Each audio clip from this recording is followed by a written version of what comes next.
is a live broadcasting network, as well as covering your on-demand needs, recruiting videos, highlight reels, and much, much more.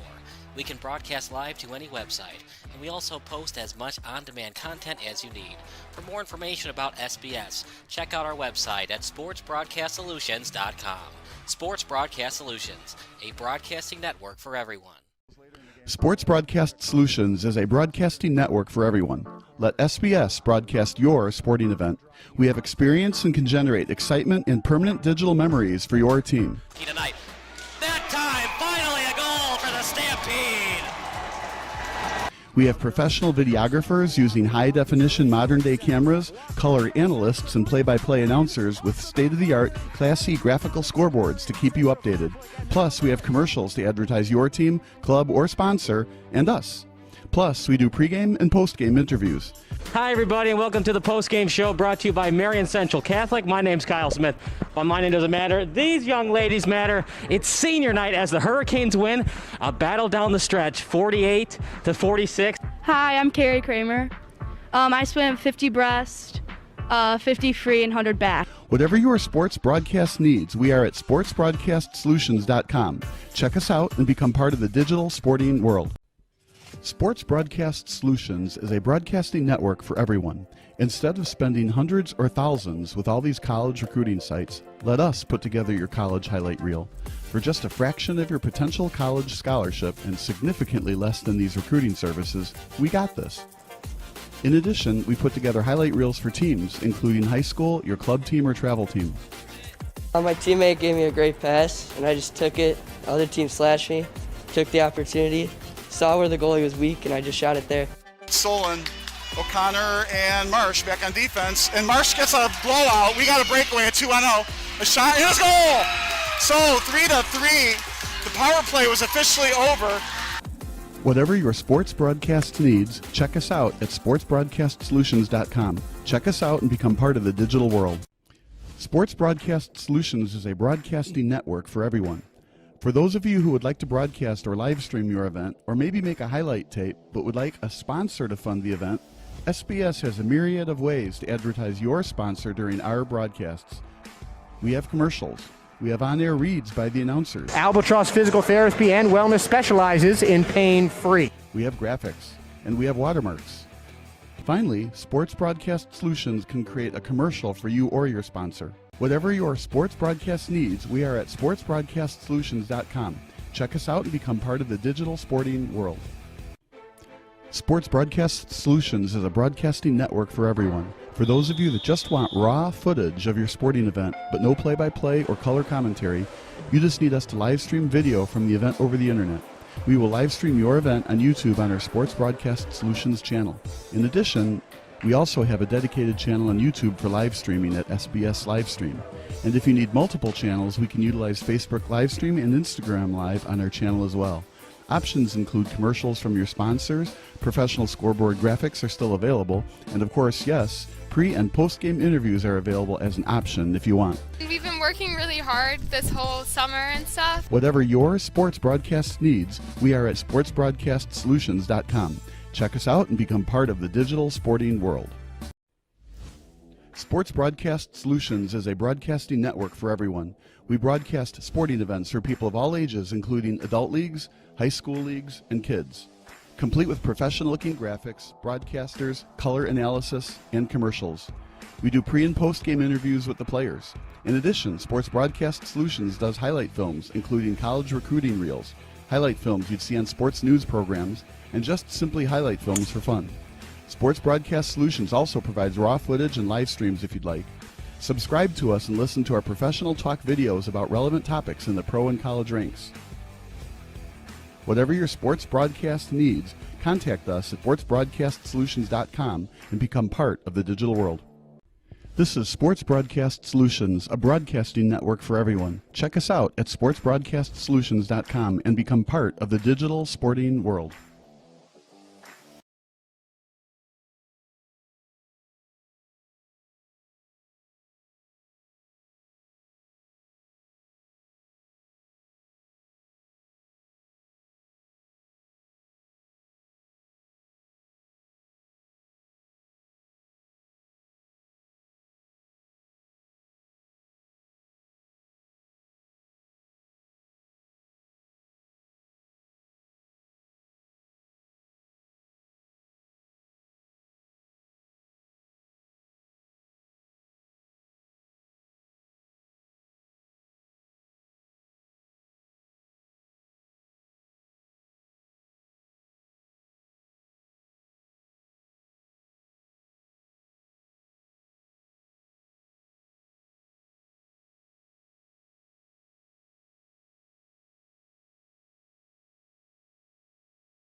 Sports Broadcast Solutions is a broadcasting network for everyone. SBS offers live telecasts on Channel 59.3, YouTube, or Twitch. We include pre- and post-game interviews with the players. You know, it started in the locker room. All the boys were getting going before the game and stuff, and we kind of found a little click at the beginning of the game, so I think that's what got us going. We also include digital live statistics, play-by-play commentary, team highlight reels, and even more than that. Go online to sportsbroadcastsolutions.com or search Sports Broadcast Solutions on YouTube. SBS, a broadcasting network for everyone.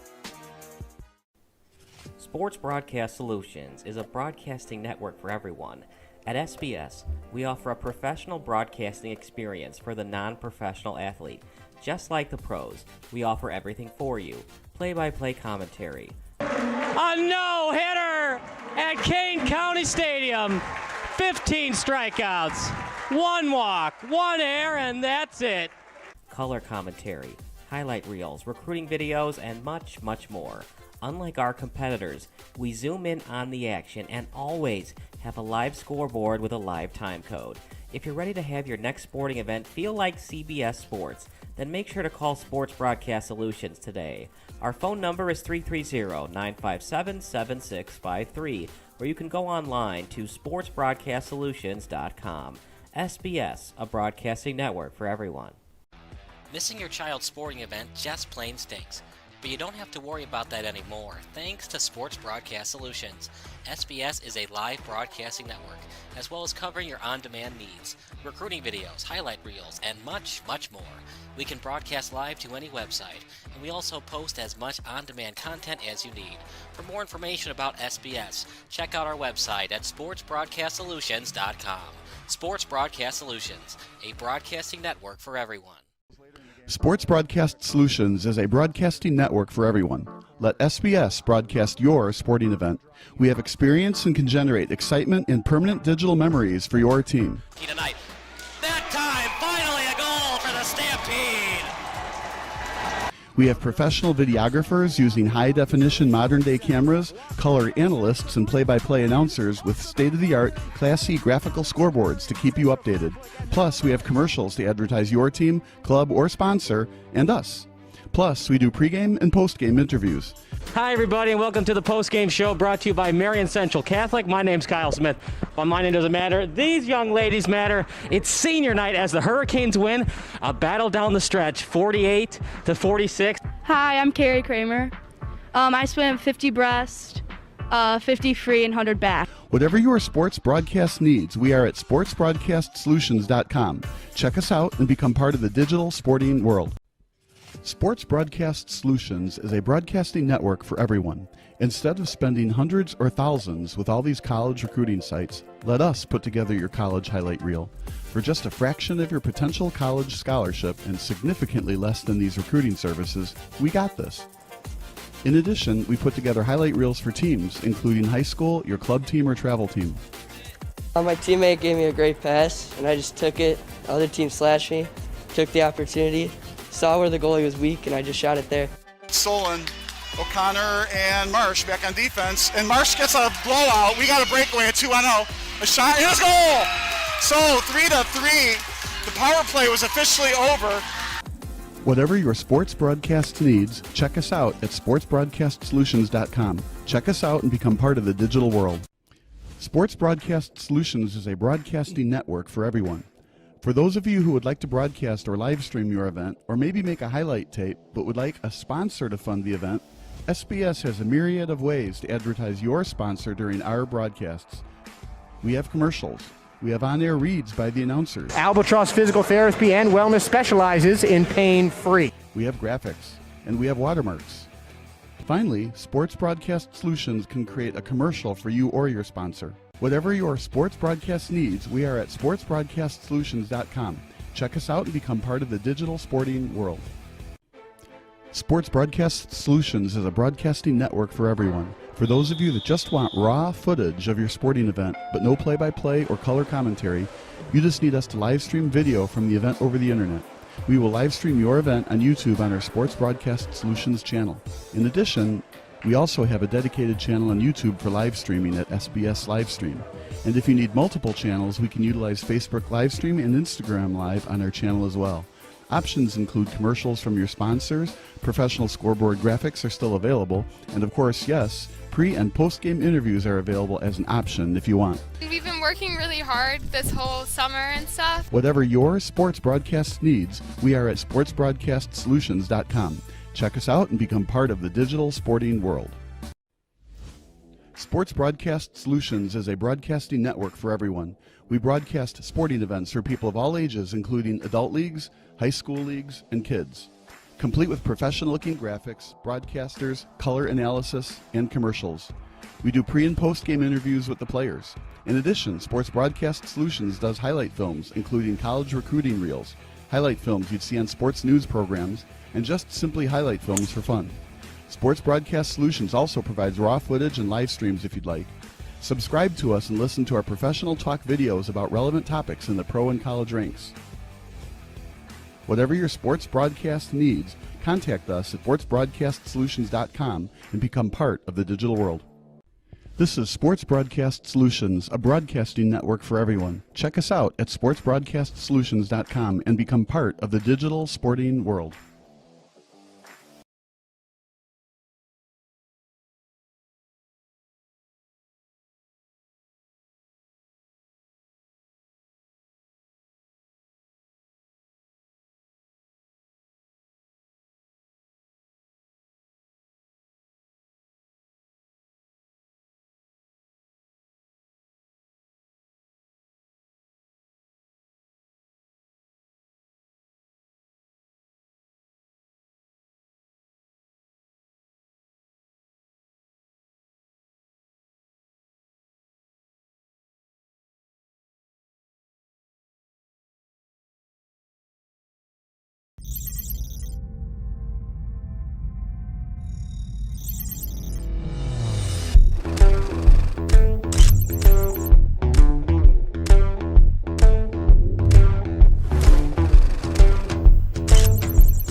Sports Broadcast Solutions is a broadcasting network for everyone. SBS offers live telecasts on channel 59.3, YouTube, or Twitch. We include pre- and post-game interviews with the players. You know, I started in the locker room. All the boys were getting going before the game and stuff, and we kind of found a little click at the beginning of the game, so I think that's what got us going. We also include digital live statistics, play-by-play commentary, team highlight reels, and even more than that. Go online to sportsbroadcastsolutions.com or search Sports Broadcast Solutions on YouTube. SBS, a broadcasting network for everyone.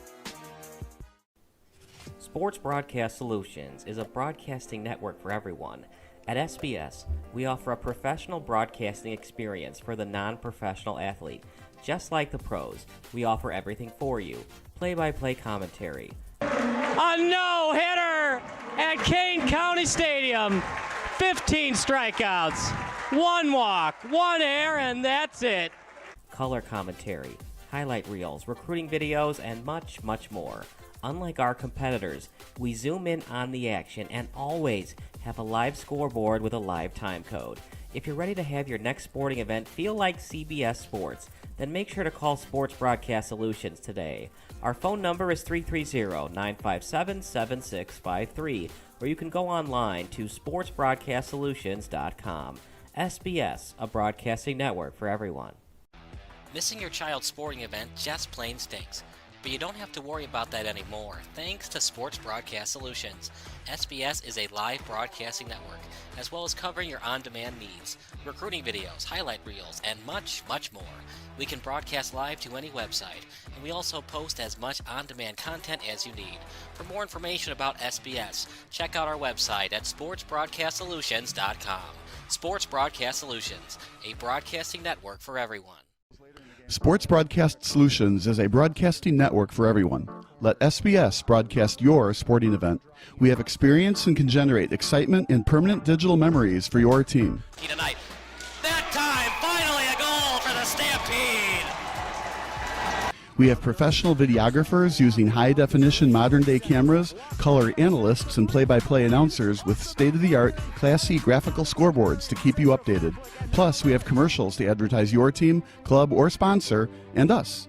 Plus, we do pregame and postgame interviews. Hi, everybody, and welcome to the postgame show brought to you by Marion Central Catholic. My name's Kyle Smith. But my name doesn't matter. These young ladies matter. It's senior night as the Hurricanes win a battle down the stretch, 48-46. Hi, I'm Carrie Kramer. I swim 50 breast, 50 free, and 100 back. Whatever your sports broadcast needs, we are at sportsbroadcastsolutions.com.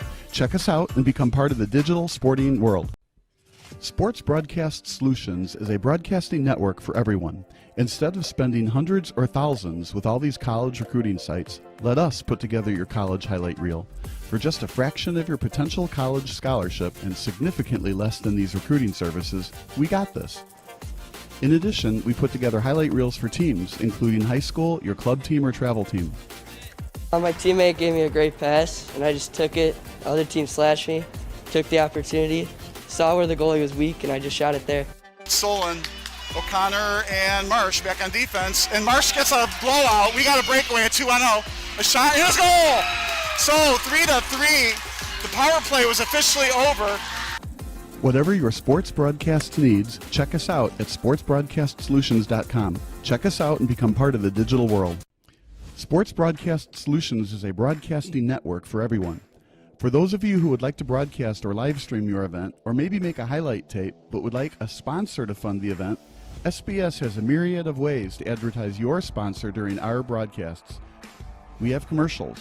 We have on-air reads by the announcers. Albatross Physical Therapy and Wellness specializes in pain-free. We have graphics, and we have watermarks. Finally, Sports Broadcast Solutions can create a commercial for you or your sponsor. Whatever your sports broadcast needs, we are at sportsbroadcastsolutions.com. Check us out and become part of the digital sporting world. Sports Broadcast Solutions is a broadcasting network for everyone. For those of you that just want raw footage of your sporting event, but no play-by-play or color commentary, you just need us to live stream video from the event over the internet. We will live stream your event on YouTube on our Sports Broadcast Solutions channel. In addition, we also have a dedicated channel on YouTube for live streaming at SBS Livestream. And if you need multiple channels, we can utilize Facebook Livestream and Instagram Live.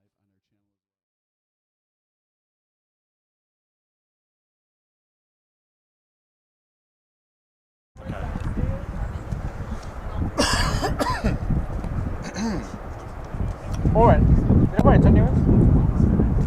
Antonio is. Oh, okay. Alright.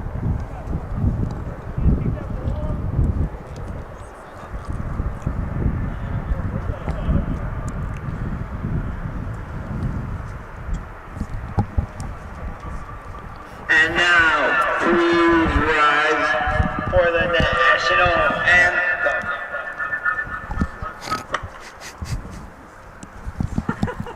Singing, yes?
Number 2, Thomas Manayer. Number 24, Wesley Gibson. Number 4, Abdel Talambi. Number 3, Christian Ortiz. Number 23, Mayo Safinova. Number 9, Daniel Sergey. Number 6, Jonah Steckley. Number 11, Jermaine Turner. Number 20, Justin Wilson. Number 14, Alex Wright. And now, the starting 11 for your Chicago City. In goal, number 43, Jackson Wayman. Number 3, Julian Cisneros. Number 22, Juan Gutierrez. Number 21, Dylan Banker. Number 2, Ernest Mensa. Number 23, Ernest Bawa. Number 18, Axel Alejandre. Number 10, Mark Torrellas. Number 11, Josh Torres. Number 19, Oscar Dueso. And number 7, Cade Hagan.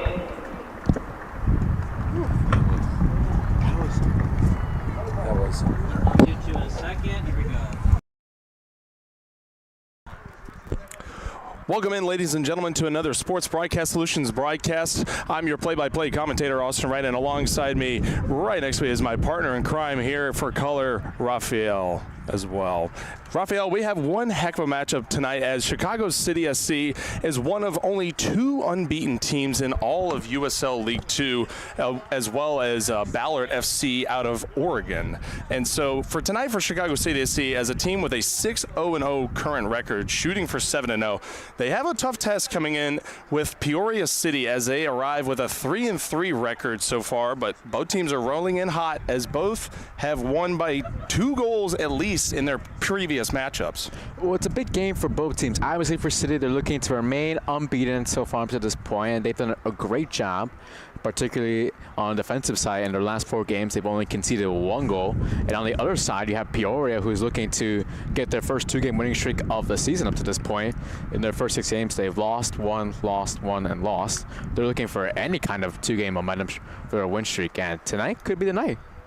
Absolutely, it sure can. But for Chicago City SC, they've obviously been rotating a lot of different players throughout this entire season, not only from just the area here in Chicago, but also players from around the country playing for D1 institutions, D2, all across the nation, from as far as UNC North Carolina all the way to right here in Chicago's own backyard with 2 Loyola and DePaul Blue Demons on the roster as well. So it will absolutely be a very big matchup as Chicago City SC plays on a different field, not quite their same home turf that's already being used for tonight. So tonight they're playing at the Illinois Institute of Technology here on the south side of Chicago, just streets away from the Chicago White Sox stadium. So this pitch will be obviously a little bit different for Coach Charlie Latshaw's team as they try and match up against a Peoria City team that will not be playing on the typical rugby pitch that we saw typically at Lions for Hope Sports Complex. So this will be an interesting matchup here.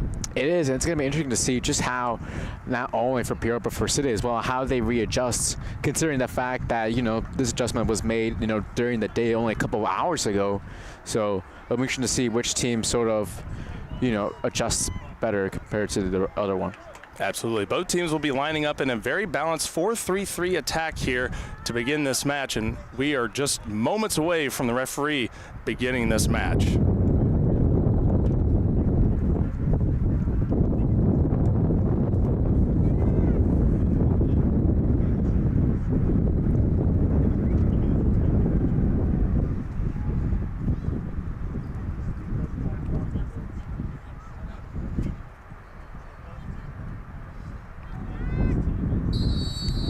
And officially, that begins the halfway point here for the season for Chicago City SC. Their 7th match, as well as Peoria City's. Both squads having solid seasons so far, but Chicago City, the number 4 team in the nation, has been on an absolute tear throughout this entire season, having beaten the intimidating Des Moines Menace just a few weeks ago at home in one of the biggest upsets of all the season and possibly in just a few years in USL League 2, as they won 3-1 over them at Lions for Hope Sports Complex. So going into this matchup, Rafael, we'll obviously be looking at some very key players for Chicago City SC, with Oscar Dueso having scored just their last match against Springfield ASC, in which they won 5-0. And, you know, that also goes with the goalkeeping that's been consistent throughout this entire season for City. It has. I mean, good credit as well to the goalkeeper you mentioned, Jackson Wayman. He's done a tremendous job. Obviously, we talked to him in the man of match when we did against Des Moines a couple of weeks ago. And overall, they're just such a really good unit, this entire team, that it doesn't matter who they put in. They have the confidence and belief with one another that things are going to work out well. Absolutely. And Chicago City already going through in their attacking third towards Peoria City. There as a foul's called on them. This will be a kick coming up for City in some dangerous position. Peoria City on their heels now, as Ernest Bawa, one of those key players in that Menace match that we were talking about, having scored that PK early on to give Chicago their second goal. So now Bawa, the lone kicker here, on just outside the box. He has no one around him, so we'll have to see if some bodies are going to be thrown towards the middle as Peoria's goalkeeper is hugging that near post.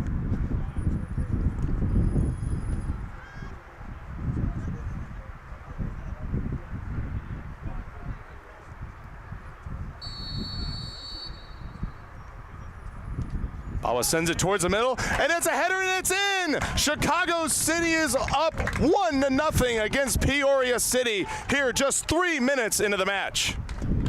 What a goal, Rafael. A beautiful cross there, swung on by Bawa, and right there for the finish. And City take an early 1-0 lead just like that.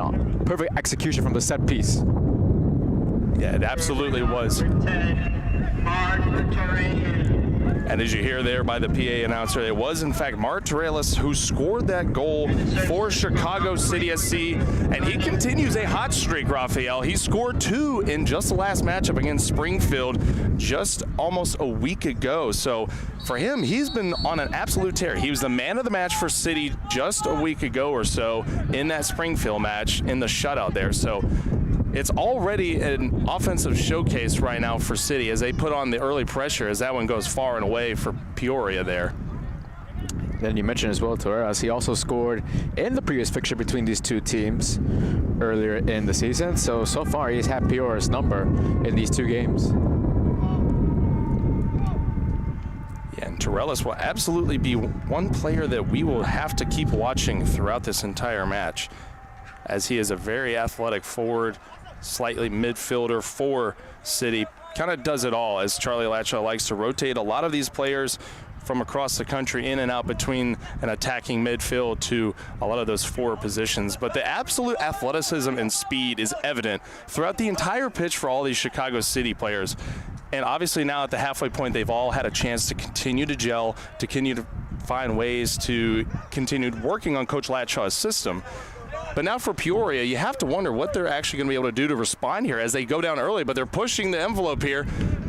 That one was dangerously close to being an offside, but refs say keep playing on, and Wayman picked that one up easily there. Well, this is a Peoria team, you know, that like coming into the day in their first 3 away fixtures, they've won 2 of them. So, you know, they've been playing really well away from home, but today it's not been the same story early on.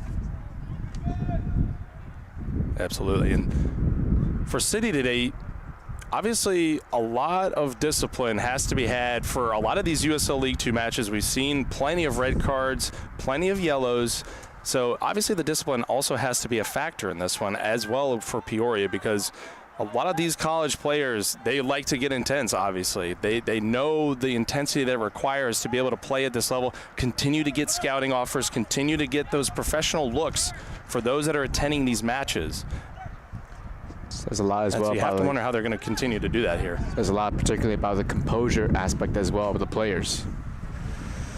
Certainly so. And so with playing for both of these teams having the 4-3-3 sets, Raphael. For those watching on this broadcast, what exactly do they need to know with this balanced attack, as there's a foul there on Peoria? This would be a Chicago kick coming up.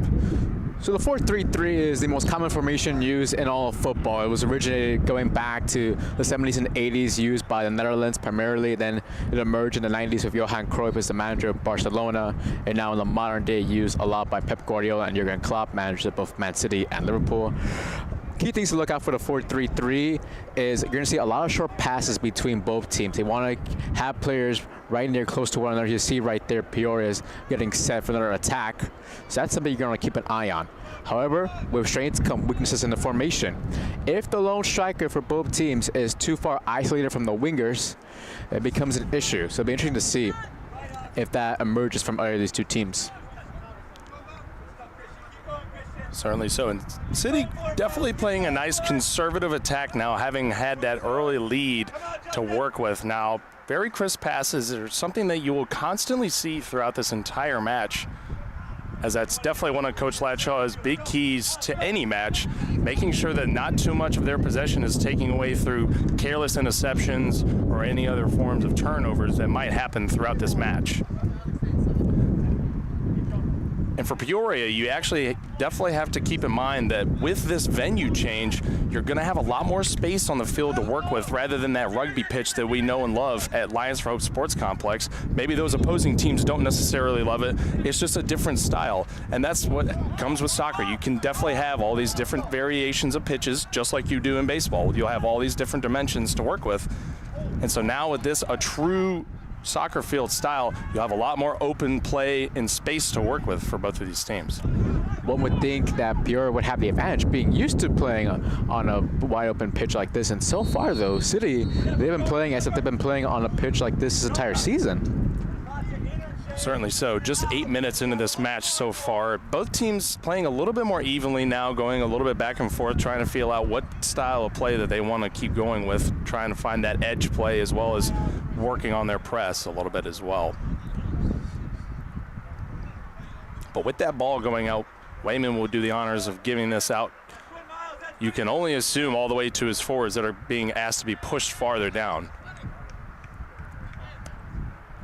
We talked about Peoria, how we're at the halfway point of the season. For them, it's a critical game. If they want to have any chance of being the top two teams in the Heartland Division, they'll have to win out and hope they get help elsewhere from both City and Des Moines losing a game or two over the rest of the season. Absolutely. As there's an offside there by Cade Hagan. He got a little too antsy on that one, trying to get in front of the Peoria back line.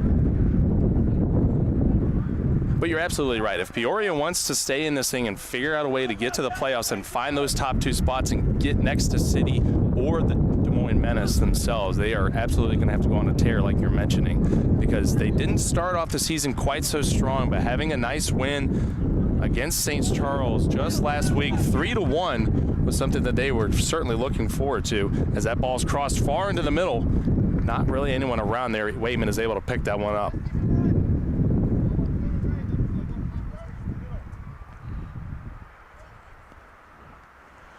So now we see Axel Alejandre giving a nice long pass there in the middle, looking for this bit of a triangle passing system, finding any outlet that they can to get through that Peoria defense, as now everybody's going on a race here. Chicago City looking to go on attack, but it's easily picked up there by Christian Ortiz for Peoria City. And now Peoria looking to make something happen here on offense. They're already in the middle of the box, and a shot there for Peoria picked up easily by Wayman. That was Alex White, a forward there for Peoria, trying to give them a sign of life, but no one was really around there to help him pick up any sort of rebound against Wayman. And we saw this as Neros, the wing back right there, pushing far up the pitch. If he pushes far up the pitch numerous times throughout the game, it's going to continue allowing City to have great counterattacks across the wings. And there, we saw it right there. And unfortunately for White, he just couldn't capitalize on the goal opportunity early on. Absolutely. And Cisneros, another player that has really just been kind of the soul and machine muscle for Chicago this entire season. He's one of those key constants in that back line for City that's always able to get in front of those passing lanes and score as well. He did just get a goal in his last match against Springfield, in which City won 5-0. And so throughout that match, you could definitely tell that obviously his engine is one of the best in city. It does not stop as he constantly moves across that pitch. I would love to see any statistic for him to see if we can find out how many miles he alone runs throughout this entire season, because you love to see those kind of stats of how much hustle that some of these soccer players put in, especially those on the defense. And now Peoria trying to keep it in Chicago's area. They're looking to attack a lot more here as they now have a corner opportunity coming up. We were mentioning Cisneros and just how many miles he runs with wingbacks. It's so critical to have such great not only pace but stamina, having to go back and forth, setting up runs and also going back on defense. As that corner goes into the middle, it's picked up off the head of one of the Peoria players. This would be a goal kick coming up. And that's the problem with some of those corner kicks. You get those low-flying balls in towards the middle. You really never know what might happen, but really just one of those Peoria players didn't quite get up far enough into the air to make something happen there to get it quite farther on the net.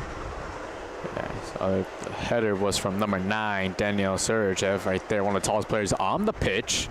So it's going to be really interesting to see how City contains him on set pieces on the corners. Absolutely, and that's definitely one of the areas that City can thrive in, especially when there's chaos right in the middle of that area in the actual box for City, especially on corners. They love those ping-ponging, rebounding shots anytime that those can get in close, as they're trying to make something happen there in the middle, but picked up greatly by Peoria. That was a nice save there by Thomas Monayer, the defenseman there. Bad mistake there by defender number 24, Wesley Gibson, right there, jumping a little bit too early right there. And unfortunately for him, City does not capitalize on another great opportunity as they were looking to try to extend the lead to 2. Now 13 minutes into this match, Raphael, you see Peoria have those signs of life. They've pushed it far down the pitch. They're attempting to get towards City's own area to attack.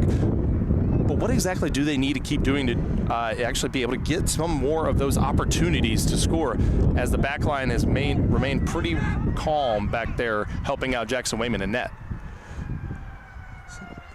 As Peoria looks for something there, couldn't make that happen. That ball was just going to go too far wide for Peoria. That looked to be Justin Wilson for them, who scored in their last match against St. Charles. Mentioned it right there, Austin, what adjustments Peoria need to make right there. They need to get number 20 Wilson more involved so far. Outside of his last shot right there, hasn't been much involvement. We've been seeing them playing out wide in the wings. I'm interested to see if they'll sort of narrow the pitch and sort of, come closer towards him. Absolutely, and especially whenever these matches are for City are being played at Lions for Hope, you always see them have that edge play. But now when you have a wider pitch, and especially longer as well compared to the typical Lions for Hope Sports Complex one, you have a lot more room to be able to get those long ball passes. How exactly might that affect, do you think, for City and as well Peoria having this much space on the field? You would think it affects more for City just because they're not used to this, but so far they've done a really good job adjusting to the pitch, and give credit to the entire coaching staff so far. And for Peoria, they've also done a really good job taking advantage of out wide near the touchline. So interesting to see, though, who comes out on top. Absolutely, and Bawa right there in the middle is making a lot of great moves. He's tripped up there right on the edge of the box. That one is called by the ref, and he gives a yellow right there for Peoria.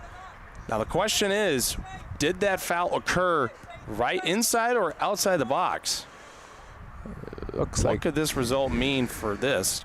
Because from our vantage point we have here in the press box at the IIT field, it looked to be just on the outside.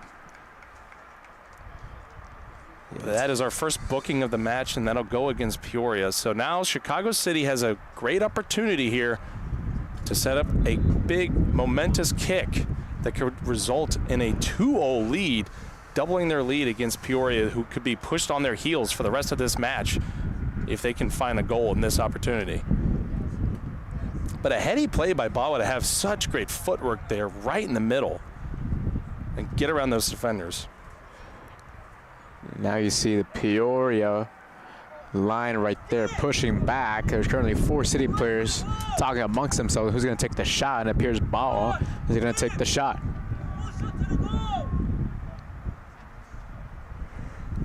And here's some of those Chicago City players just right next to this broadcast booth pleading with their players to go more towards that box.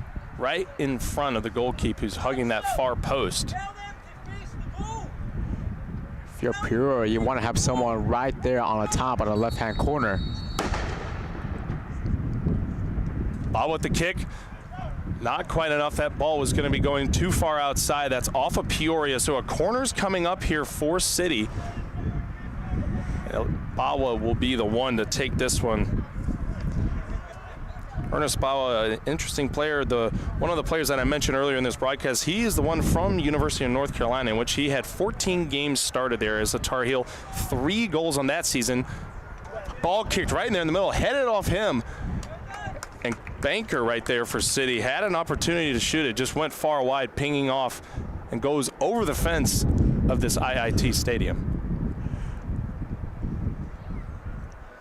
But now another kick, corner kick I should say, coming up for Chicago City, 17 minutes into this match here on the near side.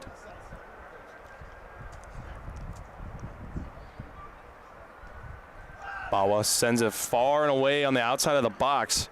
That'll be Cisneros trying to gather this one.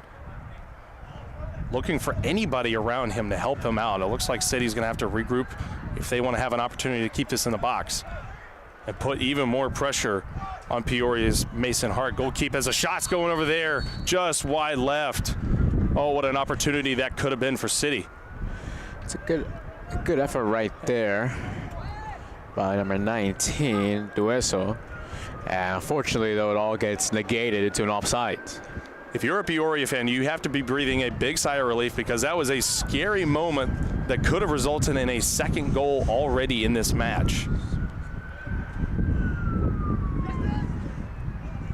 But now with that long booming kick, Peoria already has it deep in the mid-attack against Chicago. We'll have to see what kind of long passes that they'll be able to have from the edge going towards the box, as that ball is intercepted quickly by Chicago City. They're pushing this one up fast. Coming straight in towards the middle. He's looking right there for Oscar Dueso, who makes a great move in the middle, but he's called off right there. That was nice, fancy footwork by Dueso to make that happen, but just a little bit too much speed. And it all started right there with Hagan doing such a good job, you know, going from right side of the pitch, cutting across to the middle, and evading several Peoria defenders right there. And unfortunately, Dueso just gets called an offside again.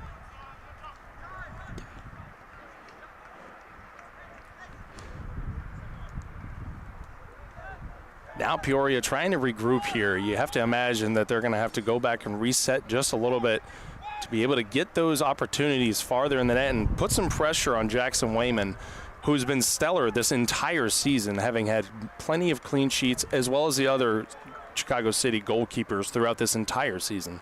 And not only that for Wayman, obviously the performance against Des Moines, where he had over 10 saves in that game, despite conceding the game's opening goal.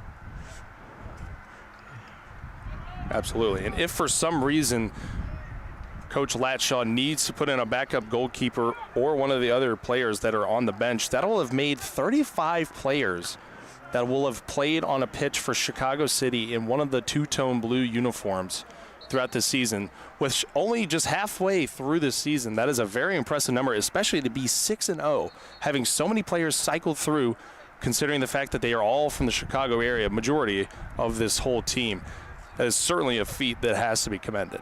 And it speaks so much to just the entire coaching staff and how well they have done in setting up philosophy, knowing exactly what they are looking for, because oftentimes you have coaches who have an idea what they want to do, but they don't have it firmly concrete and planned. But give credit to Coach Latshaw and the entire coaching staff, because they went out, saw who they wanted ideally, and because of that, they've been performing lights out this entire season. Absolutely. After that ball went out, Chicago now has possession yet again here. Bawa making something happen here as Peoria really does not want this ball to go any farther than the halfway point. That goes out. A throw-in's coming up for Peoria here.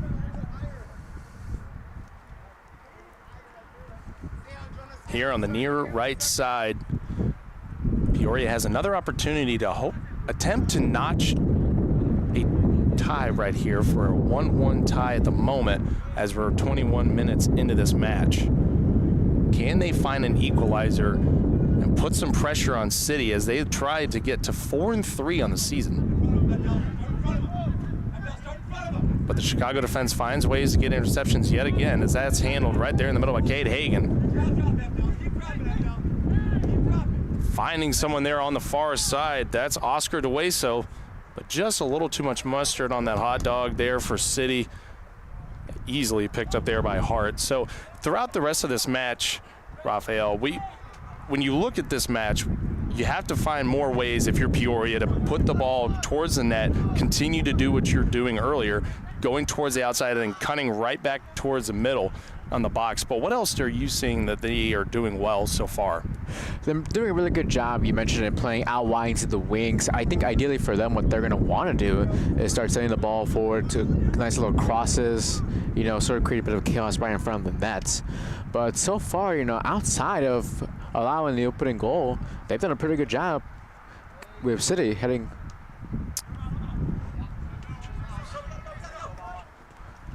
So here on the near side, Cisneros trying to handle that one, gets pushed out by Peoria. That'll be a quick throw-in coming in for City. Looking to make something happen. He pushed the ball over to that far side for Juan Gutierrez. He's the captain for today for City. A solid player in his second season for the Lions out of UIC. He had started 16 games for the Flames just last season. He led the team in minutes, playing over 1,500.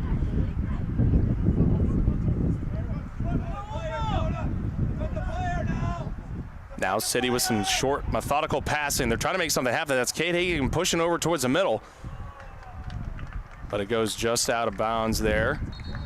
It'll be a corner coming up for City. Bow will do the honors again for the corner kick. And we've seen so far how for Peoria, they're playing so wide their defenders, which is allowing open spaces right across the middle of the pitch into the final third, and allowing for the forwards like Torres, West, and Hagan to have good opportunities near the net. That ball's sent low and away and towards the middle. It's being handled still by City. That's Cisneros here on the near side.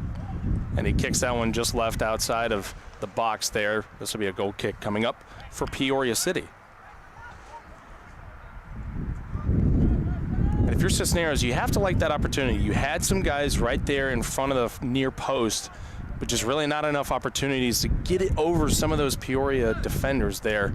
An attempt for possibly a header or a high kick there to get it there, but more attempts I'm sure will be coming for either side as we continue in this match.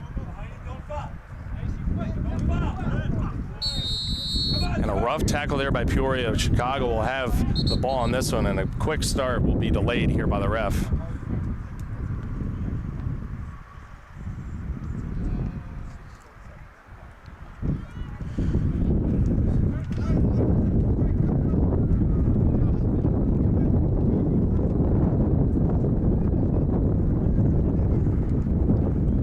Dylan Banker passing it over towards the midfield here for Chicago. Cade Hagan, the recipient on that one. Looking for Torellis, but that's called on City. This will be Peoria's ball. 1-0 match here. Mark Torellis, the goal scorer so far for Chicago City. He scored twice just last match against Springfield ASC. And City is up 1-0 already, 25 minutes into this match here at the Illinois Institute of Technology on the south side of Chicago. Now it's a battle there towards the midfield for Axel Alejandre and some of those other Chicago City players. Peoria, you can tell that they're acting a lot more aggressive now right here in the middle part of this first half, as you try and see them trying to make any kind of moves against some of these City attackers. Well, they're trying to use a high intense pressure right now, but what's going to happen because of that is they're going to see a lot of players later on in the game become fatigued and tired. So for now, it's good. However, as the game further progresses, it's not going to help them as much considering how tired they will be. Absolutely, and a beautiful day here on the south side of Chicago. A like you're mentioning, the fatigue not necessarily going to be too much of a worry here, as it's been a beautiful day in the mid-60s throughout much of this day and clear skies. Just obviously slight wind here, aptly named Windy City, living up to its name here. But other than that, you really don't have to factor too much in as far as heat, more so just the wind. And obviously with any soccer match, you have to keep in mind the endurance of being able to play a full 90 minutes. So obviously we mentioned earlier that Coach Latshaw, he's not afraid to put in a lot of different subs whenever he needs to, as every player has the talent level to be able to get on that pitch, as well as Peoria is. So we'll have to see how those subs later on in this match could affect the outcome here. Now push coming up here for Julian Cisneros there, wearing that number 3 in light blue.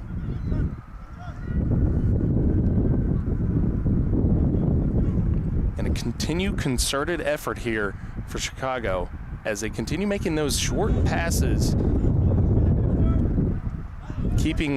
playing a bit of a keep away sort of method here against Peoria. But once they find those lanes, they are quick to attack them, as they try to do that right there with Oscar Dueso, but Peoria got in front of that one quickly. That was Jermaine Turner.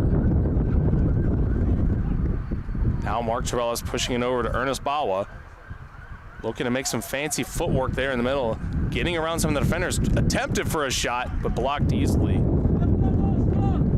This will be another corner kick coming up for Chicago City. They're third already here in this first half. 1-0 match, 27 minutes in here. And Rafael, you have to imagine with those first two corner kicks, that we've seen from City, they've been low. We'll have to see if they'll change this one up here.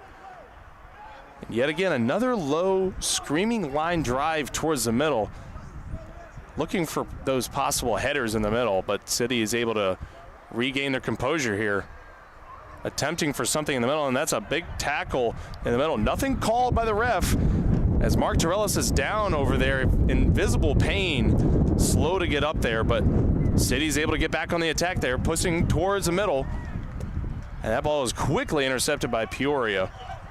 A great move by their defender. They are right in the middle of dangerous position for City to be able to almost get another goal there, or have another good look at it at least.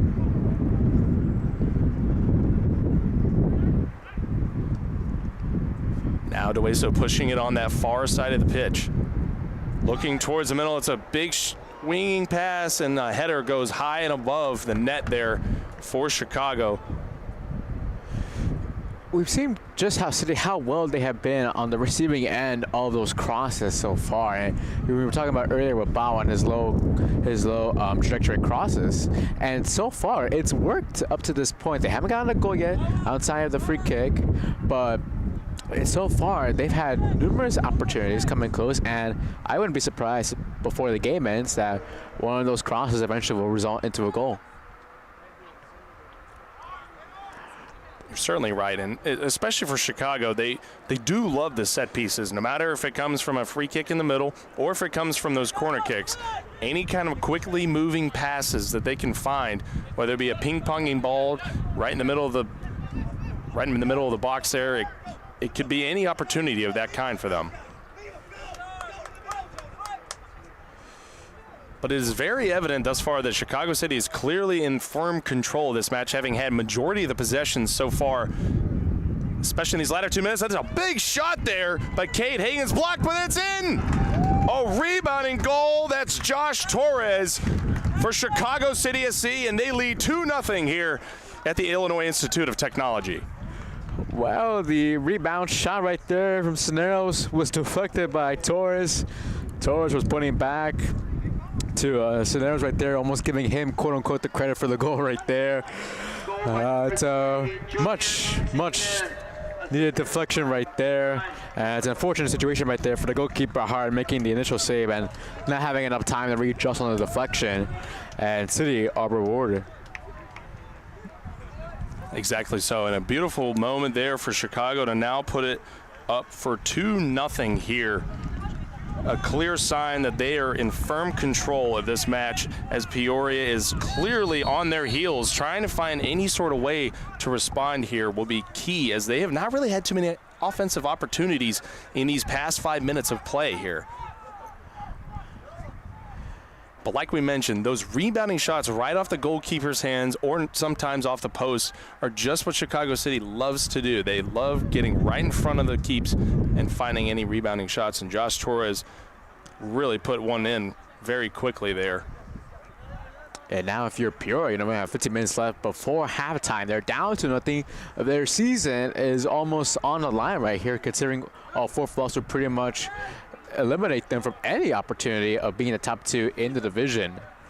Certainly so, and they have to rely on Chicago City losing at minimum 3 matches to end this season if they want to have a chance at the playoffs, as well as Des Moines losing just 2 more matches in regular time. They can't rely on any draws from either team unless they get a lot more victories later on in this season, as it is at the halfway point. But now a kick coming up for Peoria. This could be an opportunity for them to work on a set-piece goal and attempt to cut this lead in half. Well, we saw earlier in the game when they had a corner right there, and how number 9, Danielle Serge right there, was overwhelmingly the tallest player on the pitch for Peoria. So I'm interested to see if they continue to cross it up to him. He's currently right now at the far post. Absolutely, and as well, Wesley Gibson, 24, you can see him right there in the middle, one of the other tall players for Peoria. You have to imagine a sweeping pass towards the middle, a header would be a great opportunity for them to cut this lead in half. A low-line kick there is easily picked up by Chicago. Peoria is going to have to regroup here and work on this one in the middle, as another header pushed away in the middle. That was Mark Torellis there in the middle for City. That one's called offsides on Chicago, on Peoria, so Chicago will now have the kick coming up here. And for Peoria, you have to be at least happy with the results that you're getting so far now in these past couple minutes here, as they've had some attempts on goal.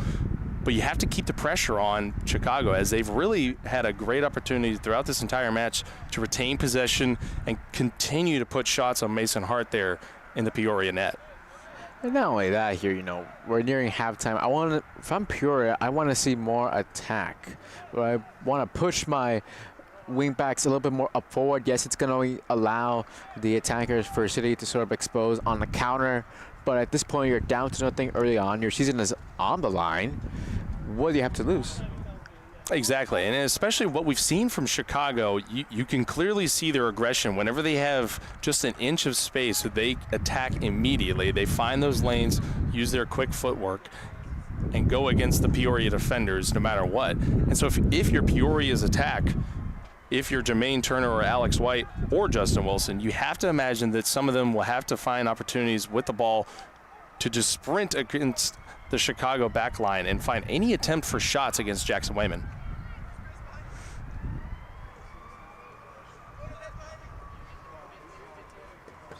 And that one will go out off of Peoria. This will be a throw-in coming in for Chicago. Cisneros will do the honors here on the near side.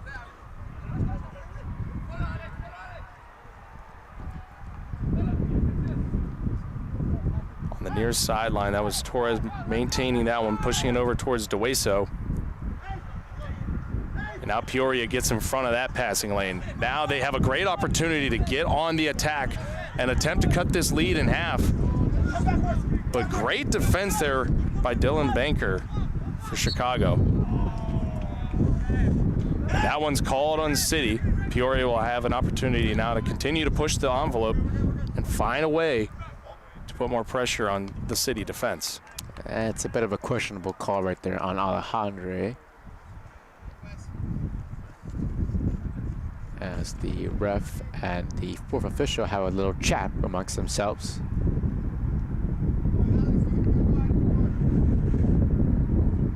Absolutely, especially for a moment like that, Rafael. Would you consider that to be kind of a 50-50 play, where you would think that actually would be a call? Because clearly those players, there wasn't any malicious intent or anything in that realm, but certainly the refs had another idea on that one.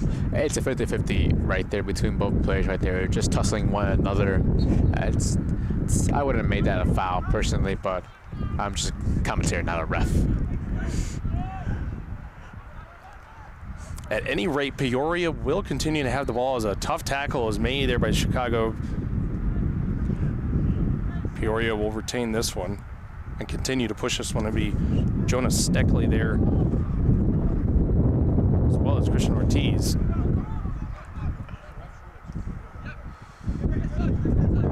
And now if you're Peoria, you have to continue pushing the envelope. Like we mentioned earlier, continue to find the pressing attack and get in towards those passing lanes. But you look at all the Chicago players on the pitch, they're so evenly distributed throughout this entire far side to be able to get in front of any of those defenders at any moment they need to, just like we see with Dylan Banker right there as Peoria finds their way back in the middle of the box.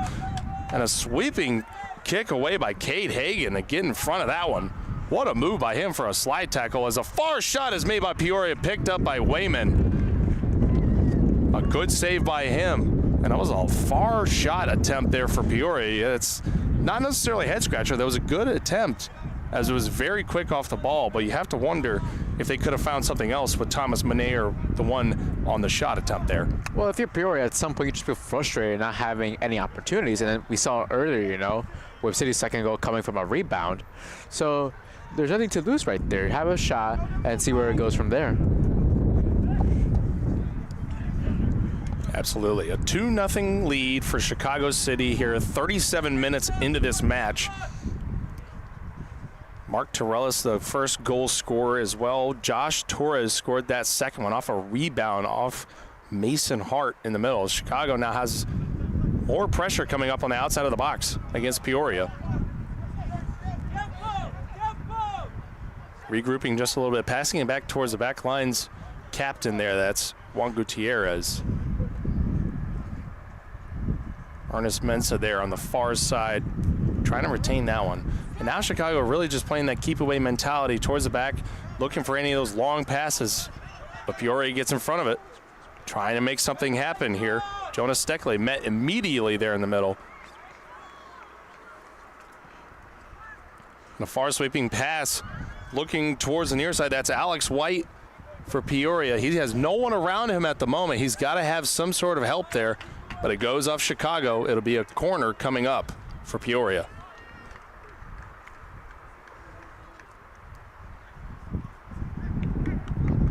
And like we saw earlier, Raphael, we saw all those earlier corner kicks being low in the way and towards the middle.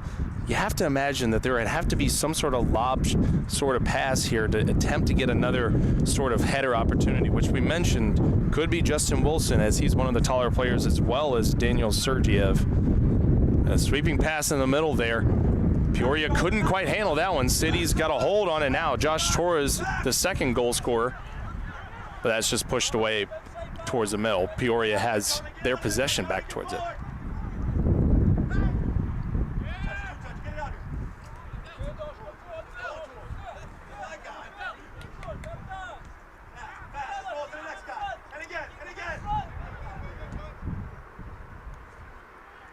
Peoria making their own sort of methodical passes here, but they can't really find some of those passing lanes that we've been mentioning earlier. As City is able to get in front of them very handily, they have to have a lot more neighbors around them to be able to help out and give them a hand, or I guess I should say a leg in this case, in the sense that they want to be able to find any open space in towards the box to get a shot towards Wayman.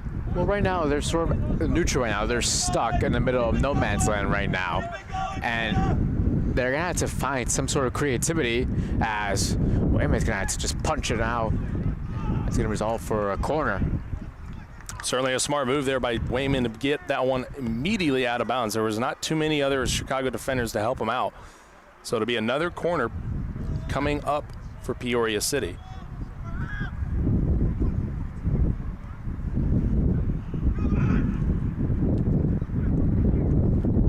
Continue to put pressure here on Chicago, but a high header doesn't quite go their way on that one as well.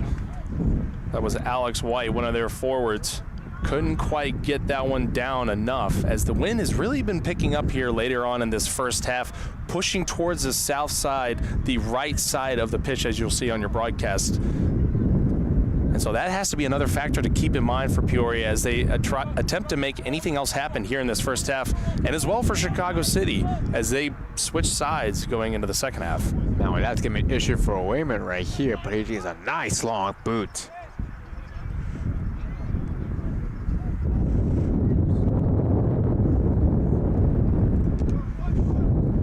Gutierrez with that header there for City.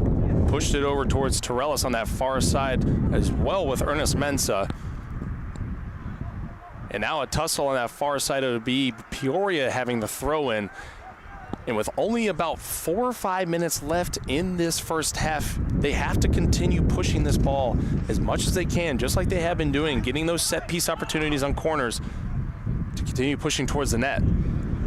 Well, it's a huge difference for them whether or not they're down by 1 or down by 2. If you're down by 1, it gives you sort of confidence and belief knowing that they can't come back in this game. If you're down by 2, your mentality completely changes. So these next few minutes right here before the half is going to be critical for Peoria to get a goal here. It is. It absolutely is. And especially when you consider the fact that Chicago City has won every single match they played, as there is a yellow called there on Peoria. It'll be a free kick coming up. And you can hear Tim Regan, the head coach for Peoria City, visibly upset on that call there.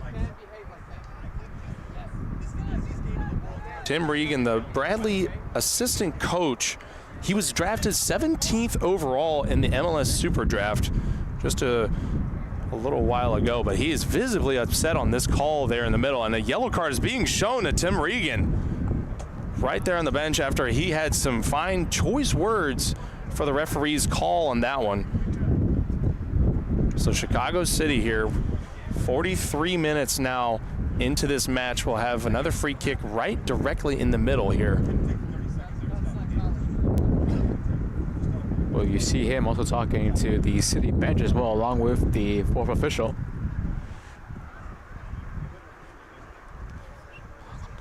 He was visibly upset that there was not enough time given for some of his players there in towards the middle, but regardless, the refs have made their decision, and that's what they're going to have to live with.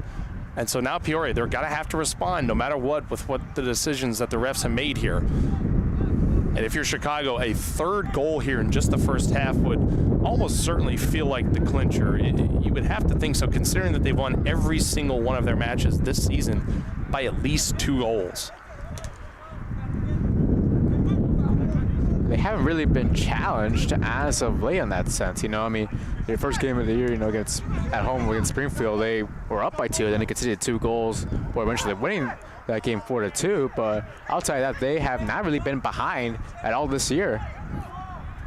Certainly so. And Cisneros tried to make a move there, getting towards the middle of the box. It was picked up easily by Peoria, or impressively, I guess I should say. But another good interception there from Mark Torellis. This could be a dangerous opportunity for City. He's looking for a friend there in towards the middle, trying to find any shots. That was a dangerous pass, but picked up greatly by Justin Wilson for Peoria City. One of the forwards deep in his own territory, trying to make something happen here. But City is unrelenting with their pressure at the moment.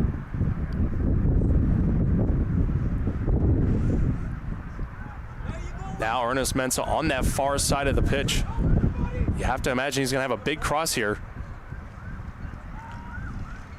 And deflected right out of bounds. That'll be a throw-in coming in for City. And a yellow card against one of the head coaches is one of the more rare things that you'll see in some of these soccer matches, but it can happen clearly. As Tim Regan does get that yellow card against Peoria, that's just their second now already in this game.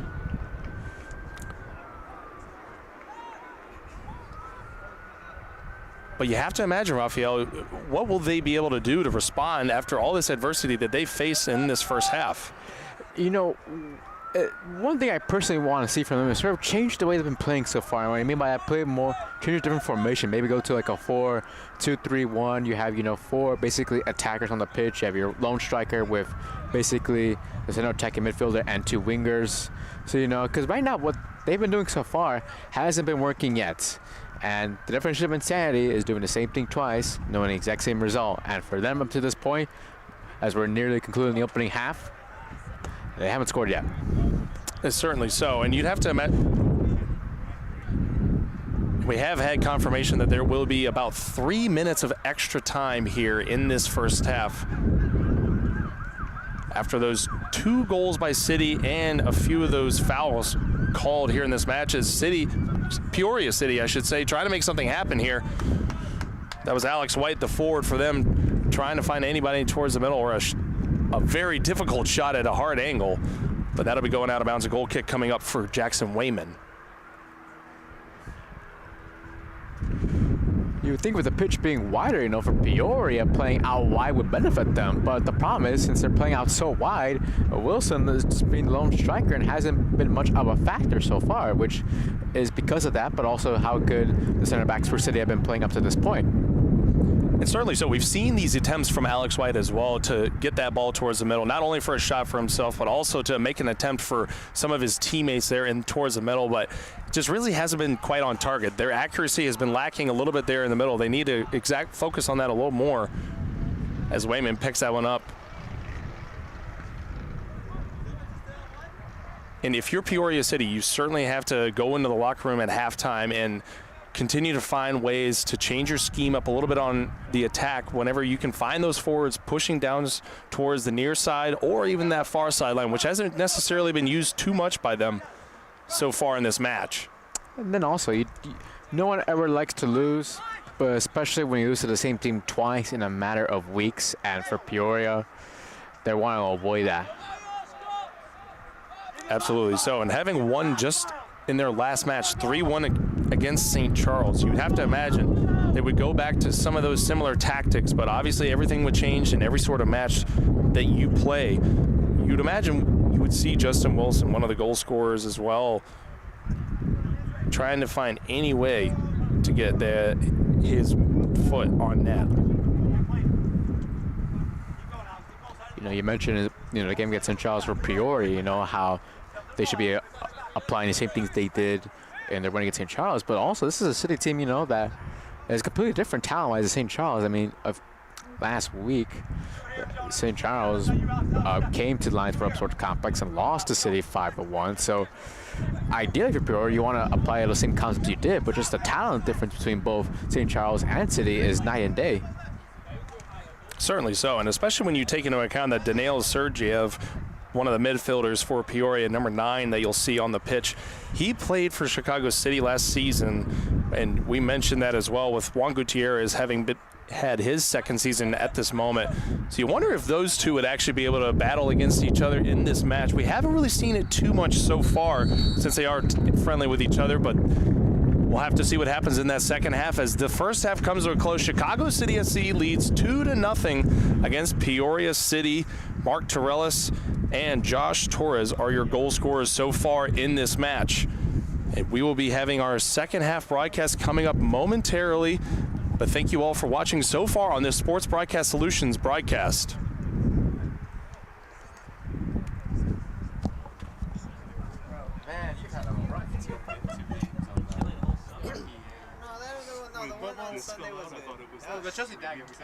Besides that, exactly. Yeah. Today they gave me no chance. That's why I like having the monitor. I can see it. That shit was lagging. This was the streaming cable. That was the charger. That shit was lagging as I was fucking showing you the sky. talking. And then I was lagging because that shit was lagging. So everything was lagging. I was like, bro. And then you were going really slow for us. Well, we didn't lose the stream. Because that shit was lagging. So then I started lagging like in person. Yeah. And then, dude, whenever you tried to pronounce Miles Safonov, I don't even know how to pronounce it. That was hilarious. Safonov. Bro, your handwriting, what was that? Safonavaz. I thought that was an S, dog. Nah. After the game, I want to drive over there and see if they'll let me in for free. Sox game? Yeah. We're coming in the 8th inning. right down the fucking street. So Who are they playing tonight? Rangers. Oh, they're gonna lose. Oh god, they're losing to the Rangers then. Of course they are. They lose to the fucking Tigers. Of course we'll lose to the Rangers. Wait, where there's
state-of-the-art, Class C graphical scoreboards to keep you updated. Plus, we have commercials to advertise your team, club, or sponsor, and us. Plus, we do pregame and postgame interviews. Hi, everybody, and welcome to the post-game show brought to you by Marion Central Catholic. My name's Kyle Smith. But my name doesn't matter. These young ladies matter. It's senior night as the Hurricanes win a battle down the stretch, 48-46. Hi, I'm Carrie Kramer. I swim 50 breast, 50 free, and 100 back. Whatever your sports broadcast needs, we are at sportsbroadcastsolutions.com. Check us out and become part of the digital sporting world. Sports Broadcast Solutions is a broadcasting network for everyone. Instead of spending hundreds or thousands with all these college recruiting sites, let us put together your college highlight reel. For just a fraction of your potential college scholarship and significantly less than these recruiting services, we got this.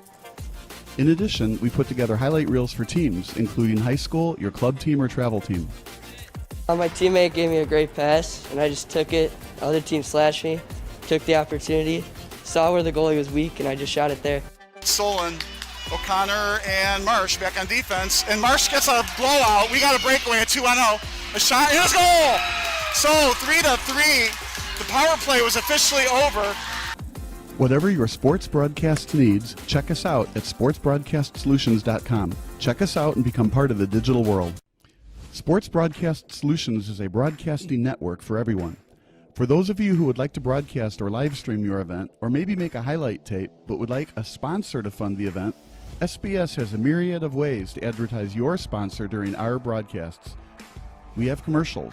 We have on-air reads by the announcers. Albatross Physical Therapy and Wellness specializes in pain-free. We have graphics, and we have watermarks.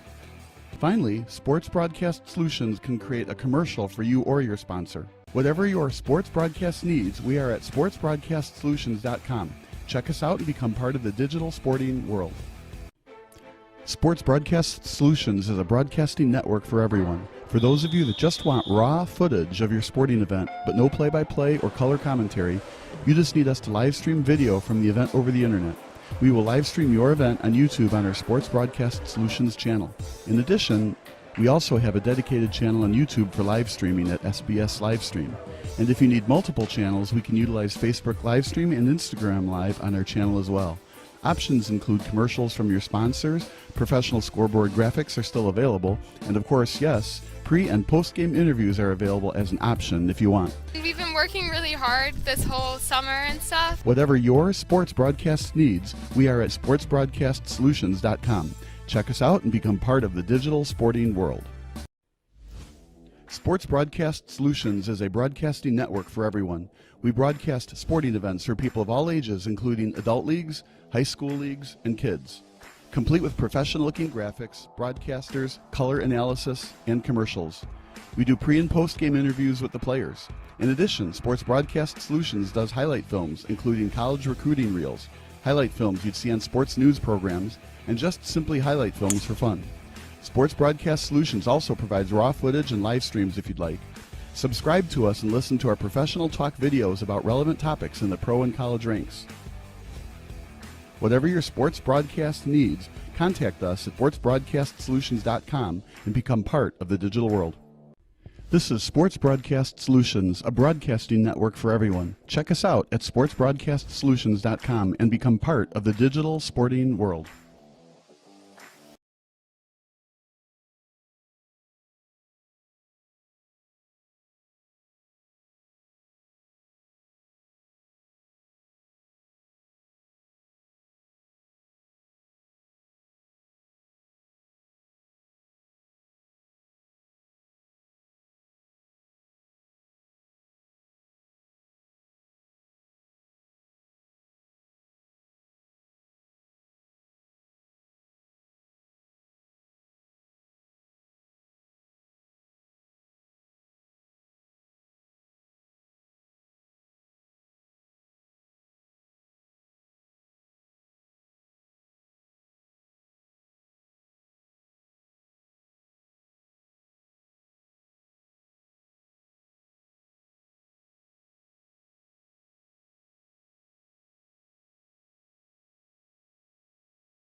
Illinois' top-ranked orthopedic and spine practice, Midwest Orthopedics at Rush, is now in Joliet. See a world-class specialist close to home. To be your best, see the best.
Sports Broadcast Solutions is a broadcasting network for everyone. SBS offers live telecasts on channel 59.3, YouTube, or Twitch. We include pre- and post-game interviews with the players. You know, it started in the locker room. All the boys were getting going before the game and stuff, and we kind of found a little click at the beginning of the game, so I think that's what got us going. We also include digital live statistics, play-by-play commentary, team highlight reels, and even more than that. Go online to sportsbroadcastsolutions.com or search Sports Broadcast Solutions on YouTube. SBS, a broadcasting network for everyone. Sports Broadcast Solutions is a broadcasting network for everyone. At SBS, we offer a professional broadcasting experience for the non-professional athlete. Just like the pros, we offer everything for you. Play-by-play commentary. A no-hitter at Kane County Stadium. 15 strikeouts, 1 walk, 1 error, and that's it. Color commentary, highlight reels, recruiting videos, and much, much more. Unlike our competitors, we zoom in on the action and always have a live scoreboard with a live time code. If you're ready to have your next sporting event feel like CBS Sports, then make sure to call Sports Broadcast Solutions today. Our phone number is 330-957-7653, or you can go online to sportsbroadcastsolutions.com. SBS, a broadcasting network for everyone. Missing your child's sporting event just plain stinks. But you don't have to worry about that anymore, thanks to Sports Broadcast Solutions. SBS is a live broadcasting network, as well as covering your on-demand needs, recruiting videos, highlight reels, and much, much more. We can broadcast live to any website, and we also post as much on-demand content as you need. For more information about SBS, check out our website at sportsbroadcastsolutions.com. Sports Broadcast Solutions, a broadcasting network for everyone. Sports Broadcast Solutions is a broadcasting network for everyone. Let SBS broadcast your sporting event. We have experience and can generate excitement and permanent digital memories for your team. Tonight. That time, finally a goal for the Stampede! We have professional videographers using high-definition modern-day cameras, color analysts, and play-by-play announcers with state-of-the-art, classy graphical scoreboards to keep you updated. Plus, we have commercials to advertise your team, club, or sponsor, and us. Plus, we do pregame and postgame interviews. Hi, everybody, and welcome to the post-game show brought to you by Marion Central Catholic. My name's Kyle Smith. Well, my name doesn't matter. These young ladies matter. It's senior night as the Hurricanes win a battle down the stretch, 48-46. Hi, I'm Carrie Kramer. I swim 50 breast, 50 free, and 100 back. Whatever your sports broadcast needs, we are at sportsbroadcastsolutions.com. Check us out and become part of the digital sporting world. Sports Broadcast Solutions is a broadcasting network for everyone. Instead of spending hundreds or thousands with all these college recruiting sites, let us put together your college highlight reel. For just a fraction of your potential college scholarship and significantly less than these recruiting services, we got this. In addition, we put together highlight reels for teams, including high school, your club team, or travel team. My teammate gave me a great pass, and I just took it. The other team slashed me, took the opportunity, saw where the goalie was weak, and I just shot it there. Solon, O'Connor, and Marsh back on defense. And Marsh gets a blowout. We got a breakaway at 2-0. A shot, and a goal! So 3-3. The power play was officially over. Whatever your sports broadcast needs, check us out at sportsbroadcastsolutions.com. Check us out and become part of the digital world. Sports Broadcast Solutions is a broadcasting network for everyone. For those of you who would like to broadcast or live stream your event, or maybe make a highlight tape, but would like a sponsor to fund the event. Welcome back in, ladies and gentlemen, to another Sports Broadcast Solutions broadcast. You are watching live here in downtown Chicago on the south side at the Illinois Institute of Technology as Chicago City SC leads Peoria City here in a USL League II match. And the goal scorers for Chicago City have been Mark Torellis and Josh Torres. Torres had a very interesting second goal for City as it ping-ponged right off the goal keep for them. Mason Hart having got it in right after that. And so for Peoria here, they are certainly going to be on their heels in this second half. And Raphael, you know, they have to make a lot of different adjustments here if they want to get on that scoreboard and not allow City to have that 2-0 lead here in the second half. Well, time will tell the difference whether or not Peoria made a good enough amount of adjustments during the halftime break. As for City, they're just looking to preserve their win and continue to remain unbeaten on the season. Absolutely. Chicago City SC, the number 4 team currently in the rankings for USL League 2, just in front of one of their foes in the Heartland Division, who they have to face early in July in the Des Moines Menace. They have to go all the way to Des Moines, Iowa to face them in a matchup, a rematch that could be one for the ages, as that could determine the actual winner of this division. But either way, those two teams sit currently at the top of the table in the Heartland Division. And so we'll have to see if Chicago City will continue to pour it on, as their goal differential throughout this entire season has been very impressive. But to continue so, they've also had a very balanced attack as well as defense, when especially helps when you have a goalkeeper in Jackson Wayman that's able to keep so many clean sheets throughout this season. And thus far, City will certainly be the ones to look for whenever they go on the attack.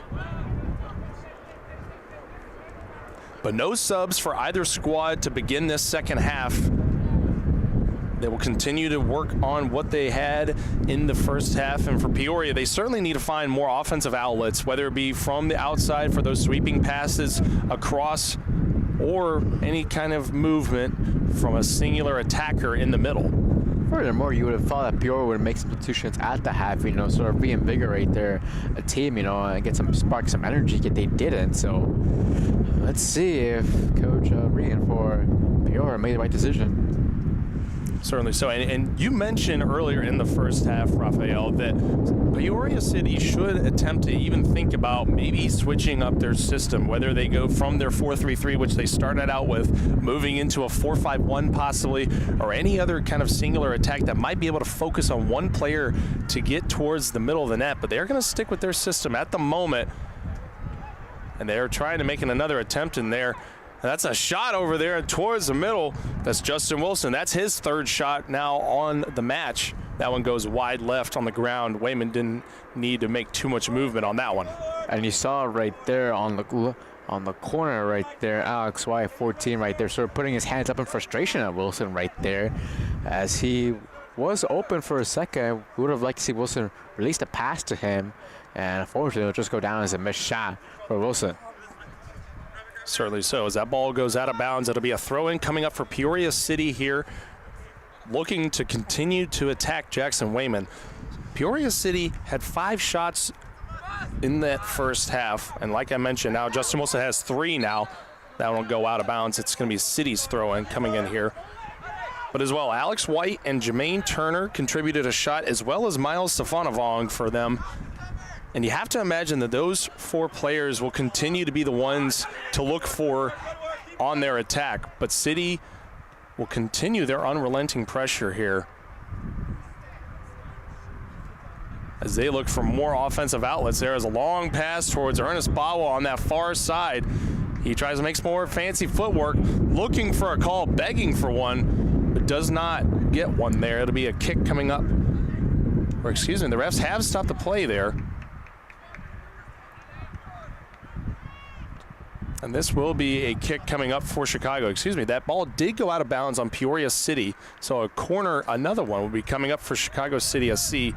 Ernest Bawa will be the one to do the honors there on that far side. It's a correct no call there by the ref. City will have the corner right here. Bawa will look to swing it in. Certainly so. We saw a lot of low-lying crosses for Ernest Bawa early in that first half. And as well, another one there that was a little bit too low for anyone to really get a solid footing on that one. And it now will be a goal kick coming up for Mason Hart of Peoria City. This is a Peoria team, that has done well playing away from home this year. 2 out of their 3 wins have come away so far, but today things have not gone well for them up to this point. Certainly so, and especially being one of the closer teams that Chicago City will be playing through the season. They didn't have to make too far of a road trip as some of the teams like FC Wichita and Des Moines Menace have to whenever they come up to the Windy City. But even still, playing on the road is never easy in any sort of circumstances, especially when you're having to be on a different field than you were not necessarily expecting, playing here at the Illinois Institute of Technology, a Division III school here in Chicago, but a very nice turf field that they've maintained well here that's also fitted not only for soccer but for lacrosse as well. As that ball goes out of bounds, it'll be a goal kick coming up for Peoria.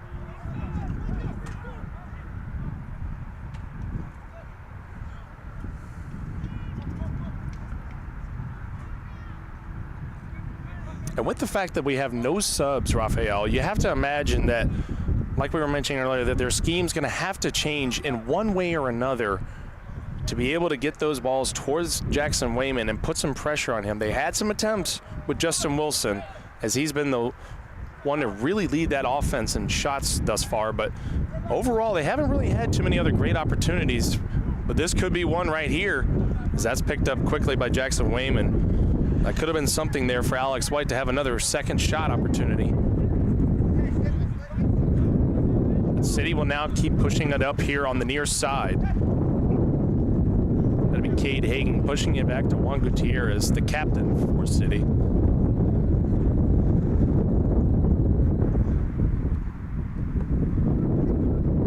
And again, we continue to see those quick, short passes in a bit of a triangle, almost a hexagonal in a way sort of formation there towards the middle. That's sort of the system they like to play with, and then once they find that quick outlet by one of the players in the midfield, they continue to immediately sprint forward unless they're intercepted like it is right here for Peoria. He's looking to make something happen. A long cross there, picked up by Ernest Bawa. He at least got a bit of a deflection on that one. That one went, he wanted that one to say that that went out, but Peoria continues to play this one on.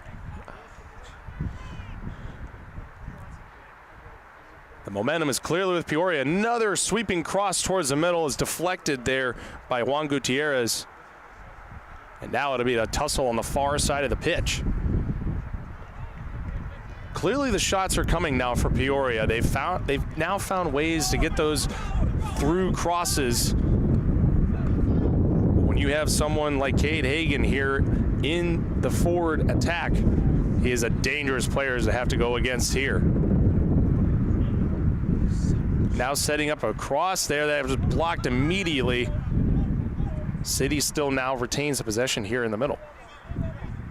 Ernest Mensah, one of the better defensemen for Chicago City. He's been one of the better players for them overall in this year. A Xavier player, played 14 games for them just last season. He had 2 assists for those Musketeers. And a long pass going right back over to Mark Torellis. He tries to get something towards the middle. 2 City players and a Peoria City player collide, and it will go out of bounds. It'll be a goal kick coming up. So really good setup right there. And unfortunate right there, the 2 players colliding right there for City. And so now 53 minutes into this match, Raphael, we've seen these attempts from Peoria. You see the attempts from Chicago City. But it's really just been some of those singular moments. It hasn't been some of this consistent attack. We saw a couple from Peoria, but really it's been Chicago having these long stretches of possession, pushing it towards the net of Peoria. So you have to wonder how Peoria will actually be able to respond here and give Justin Wilson or Jermaine Turner or Alex White some more opportunities to put shots against Jackson Wayman.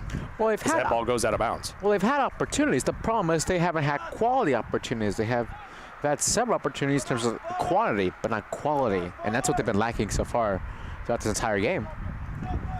Certainly so, and they've had set piece opportunities, whether it be from a free kick or corner kicks, but those have always been low-lying, really for both sides. Both low-lying opportunities that really haven't really had any opportunities to get a header or any sort of high-legged kick towards maybe a top-end shot. But either way, a solid match thus far. And Peoria, you have to give them credit. They're doing their best thus far in the match to match the actual speed and athleticism of Chicago City.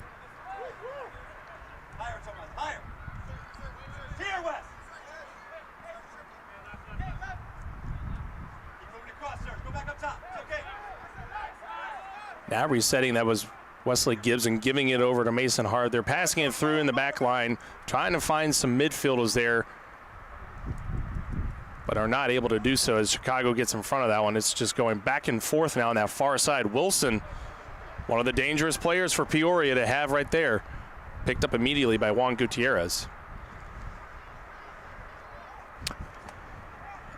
If Peoria decides to go to like a 3-4-3, which would be 3 center backs, 4 midfielders, and 3 forwards, what would happen is that both wing backs would already be pushing up the field, and it creates numbers and advantages. However, the issue is, because you have 3 attackers for City, they're going against 3 defenders of Peoria. So if a counter happens, they're going to be exposed back in the numbers on the quick transitions, particularly from either a free kick or maybe even from a corner, depending. There's places where Peoria could get exposed on the counter.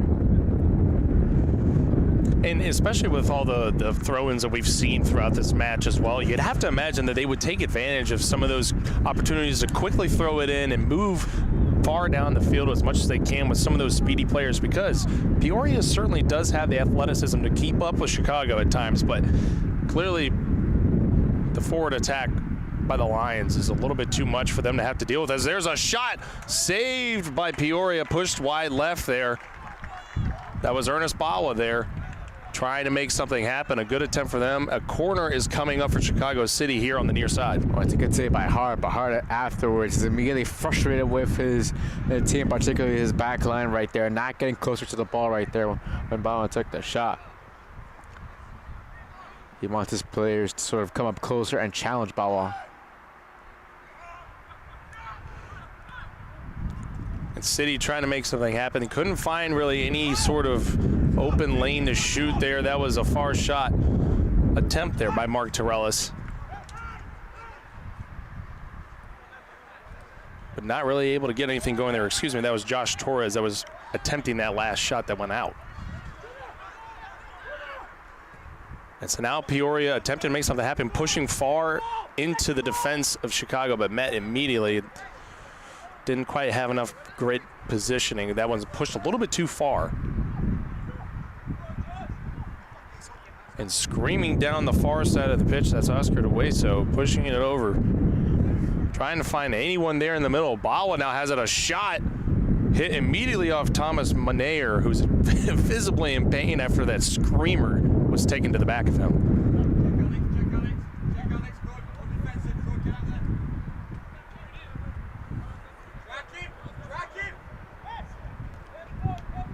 Now a bit of a reset here for Chicago, attempting to make something happen here.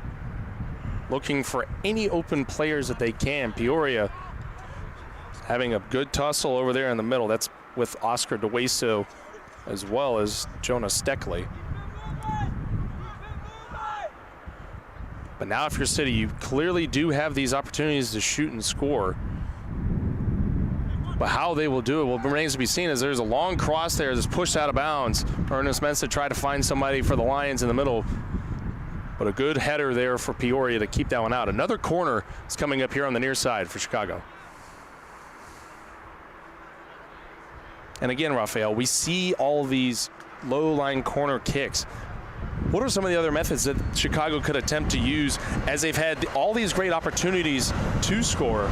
And that one, again, still met immediately by a Peoria defender. But Chicago will retain the possession here.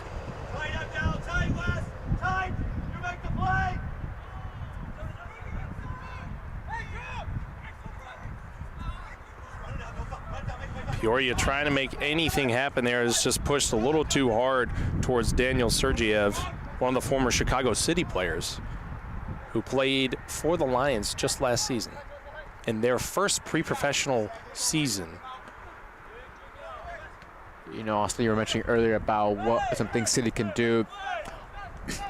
See me on the corners right there. There's a foul against Monier right there.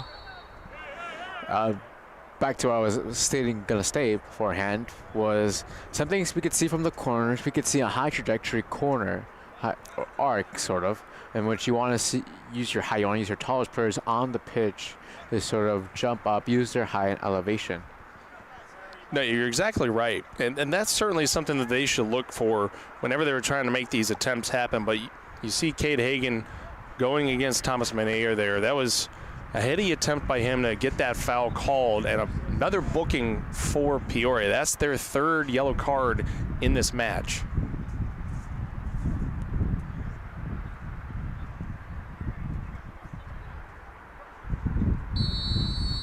Now Hagan getting a word there by Coach Latshaw, attempting to get the set play here, finding anyone in the middle, but met quickly by Peoria. That's deflected back towards the back line of City. Chicago City, I should say. Just a high-flying ball there for Chicago's forward right there. That goes right into the middle of the street next to this Stewart Field, the Division III home of the Illinois Institute of Technology.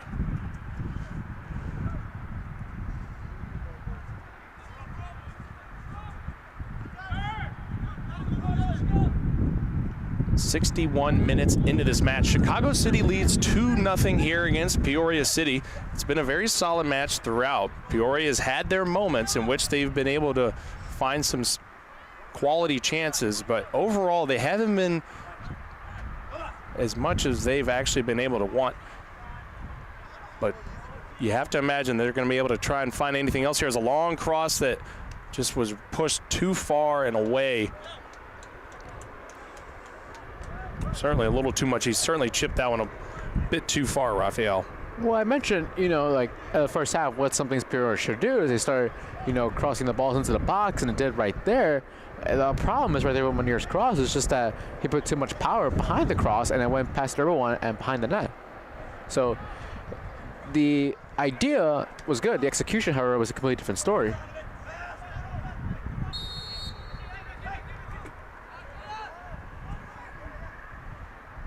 That foul against Chicago will give Peoria an opportunity to continue to find ways to put pressure on the back line as well as some of those midfielders for Chicago City.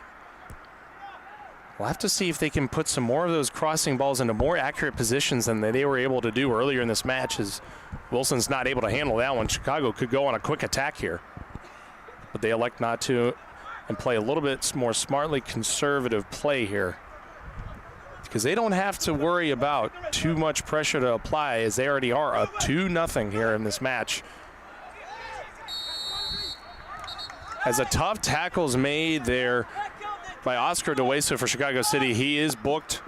That's another yellow right there against him. And that'll go as he was battling with the captain for Peoria City, Jonas Steckley, one of the midfielders for them. It looks like we're about to have two substitutions very shortly here for City.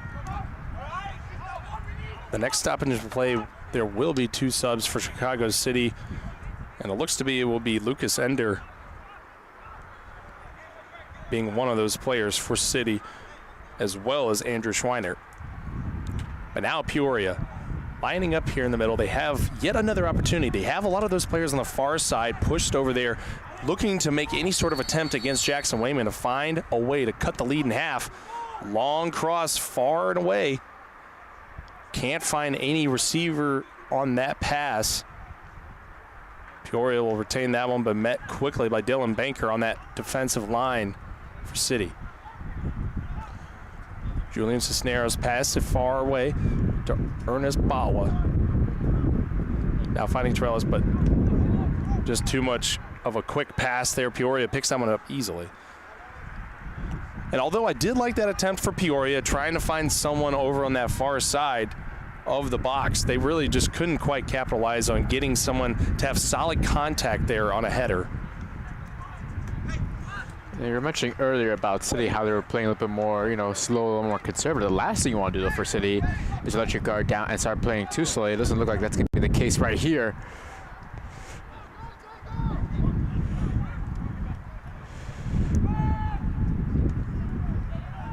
And Peoria able to get that one away, but Axel Alejandre was able to get in front of that one. But now Peoria has yet another opportunity here with Justin Wilson finding a way to gallop down the pitch. He's looking for anybody, but a great tackle there by Juan Gutierrez, the captain. Peoria will still maintain this one, but there are plenty of blue shirts around him to get in front of that ball. And now Ernest Mensah will be able to handle that one easily here on the near side. Push very far and away towards the far side for City. It'll be a throw-in coming up for Peoria. So it looks like now the two substitutions for City will now happen. We are 65 minutes into the second half. And now the official substitutions will be made as Dylan Banker comes off the pitch. Lucas Ender will be in to replace him. And Andrew Schweiner, number 25, coming onto the pitch here. He will be replacing Josh Torres, one of the goal scorers for Chicago City in this match.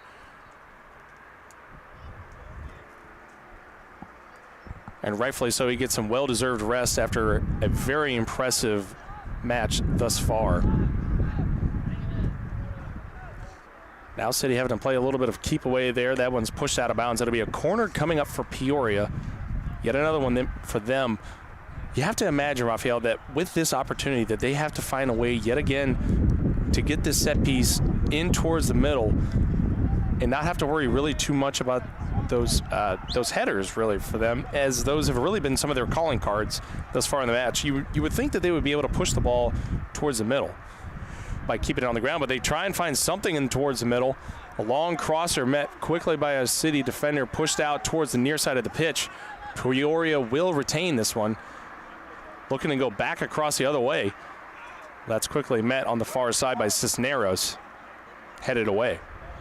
Well, I mean, for Peoria, they still haven't been able to find some space across the middle of the pitch, and because of that, they're still having to play far out wide.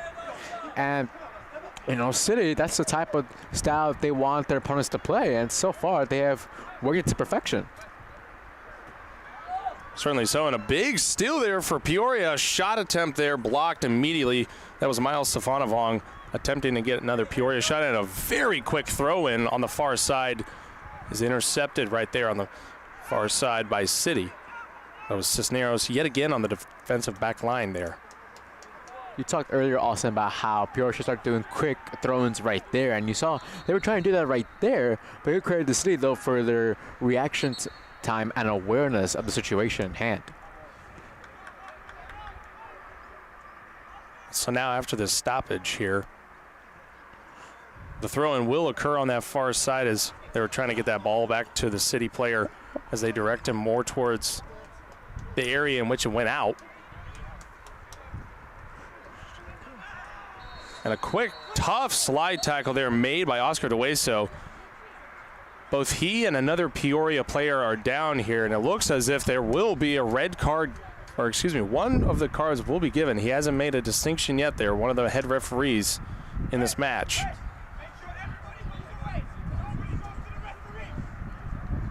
But you have to imagine this one will go against Chicago City's Oscar DeWeso.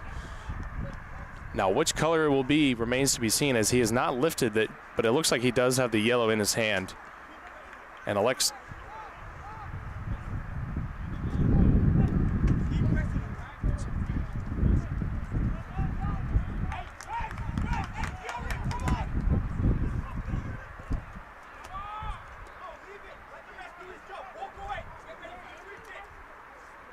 And it is officially a red card there given against Oscar DeWeso. He will have to come off the pitch. And Chicago City will now have to play with only 10 men total. This could be a big moment for Peoria to continue to find a way to put pressure, now having a man advantage throughout the rest of this match. Just a careless challenge right there by DeWeso from behind right there. And now, for the first time in a long time, momentum is now in favor of Peoria now, as City are down to 10 men. Exactly so. Now in just the 69th minute here in this match, they certainly have a lot of time to work with if they want to find a way to not only just get cut the lead in half, they could find another way to get the equalizer if they have had a lot more quality chances so far. Now, the one thing with the West getting sent off is that they do not lose another midfielder or defender. They're losing an attacker, which ideally is what most teams will do when they have someone sent off. So we're going to see a lot more conservative, a lot more cautious City team.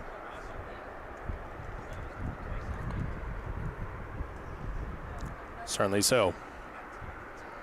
And after that long stoppage now, Peoria lined up with a lot of men here on the near side.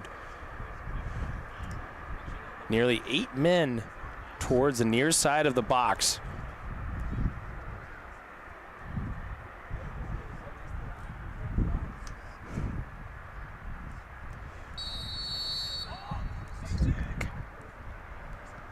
Peoria with a long sweeping pass headed immediately by the Chicago midfielder. That looked to be Axel Alejandre on the receiving end of that header, getting that away from the box. But Peoria does not want to give this opportunity away too quickly, but it deflects all the way to the outside. It'll be a goal kick coming up for Jackson Waymans. If you're Peoria now, Austin, now is the time to go. There's no greater moment than now for these next 20 minutes left remaining in the game. Now they can attack, they can go all out, because now City, they're going to play very cautious. They're going to try to waste time and moments when they can. And if you're Peoria, you've been giving a lifeline right here, and your season is on the line. Certainly so, especially when you consider the fact that they did make those substitutions. They do have some fresh legs to work with. But even still, being down a man is not something that would be easy to have to work with, as Peoria will be able to continue to put as many men towards the box as they can to attempt to notch this thing up. But to do so, they have to get on the board first, because they haven't had too many quality chances as of recently. As there's some fancy footwear there by Cade Hagan. And a tough tackle there by Hagan against the captain for Peoria City, Jonah Steckley. The coaches for Peoria City visibly upset about that tackle, but play continues on. And that's the way that it's been called most of this match. These referees have been calling these tough tackles for the most part. Either way, you know, from our point of view, Raphael, it looked to be pretty much a clean tackle, nothing towards the legs over there. Someone got booked with a yellow. Can't tell from here, however. And it looks like some more players are going to come on the pitch for City.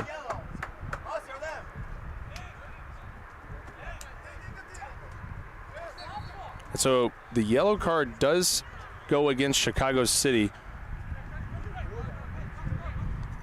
And it looks to be Mark Torellis was the one that was called against that one. He is one of the goal scorers in this match. And so like we mentioned very early into this match, discipline is key for, especially when you get into these late moments in any sort of match. You don't want to have these moments in which you see players like Oscar Dueso go down and out of the match because they have a red card. But yet, either way, the cooler heads will prevail.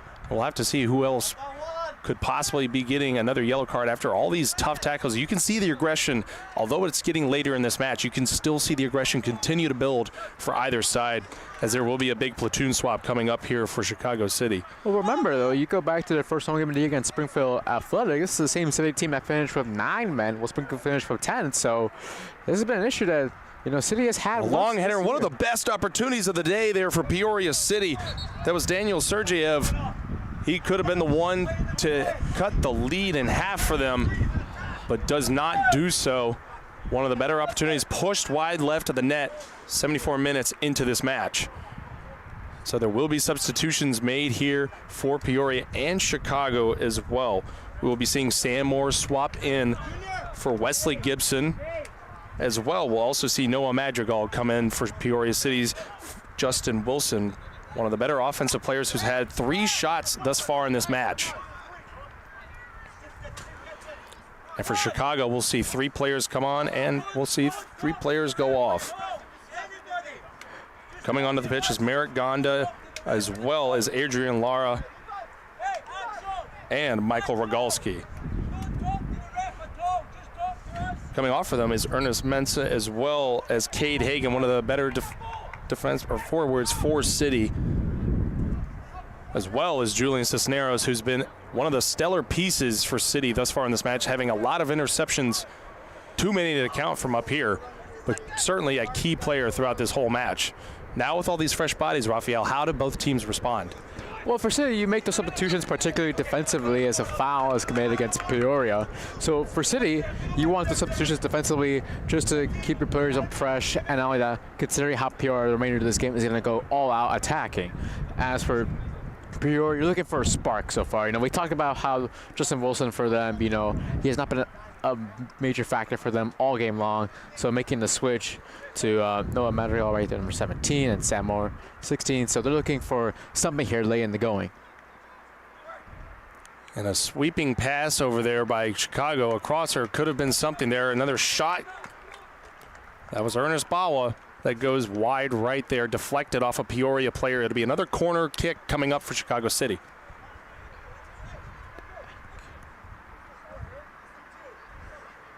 Fresh legs or not, Chicago is still wanting to put some pressure on here after they were playing a little bit more conservatively to begin this second half. That sweeping cross for that corner couldn't quite find anybody securely there, but Chicago still maintains the possession here. They could find another shot opportunity coming up quickly, especially when you have it in the legs of Ernest Bawa there, the feet for him. One of the shiftier players for the Lions.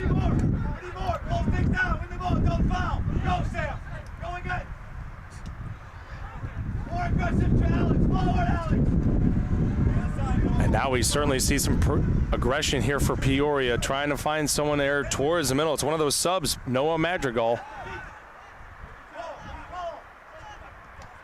Now finding any opportunity, a good deflection there by Juan Gutierrez, but Peoria trying to maintain any sort of semblance of possession here in the middle, but quickly picked away by Alejandre of City.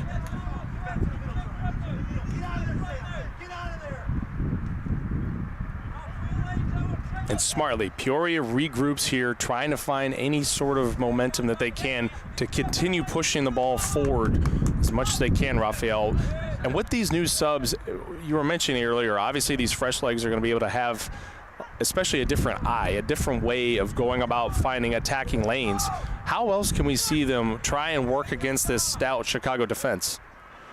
Well, you're going to see them really come very close to the defenders. What I mean is they're going to try to beat like the offside traps, as it'll be a corner kick right here for Peoria. And, you know, they're just looking for a playmaker, someone who can change the game for them. And so far, we're 75 minutes in, no one has been able to do that yet for Peoria. So time right now is against them. It certainly is. And we saw Christian Ortiz right there screaming down towards the pitch, and we saw Michael Rogalski as well smartly push that one out. But if you're Peoria, you have to look for those speedy players like Christian Ortiz. Although he is playing defense for them primarily, he could be a key option whenever you have majority of your players pushed up forward in a high press. We see right now Peoria, they have 3 players in the high press so far. And no recipients there for Peoria. That could have been an opportunity for them, but quickly picked up by Jackson Wayman. Now 78 minutes into this match. Chicago City SC still leads 2-0. Mark Torellis and Josh Torres are the ones to score the goals for Chicago City so far. But this question still remains. Could we see a third goal in this match from either side? We've seen great opportunities by both sides.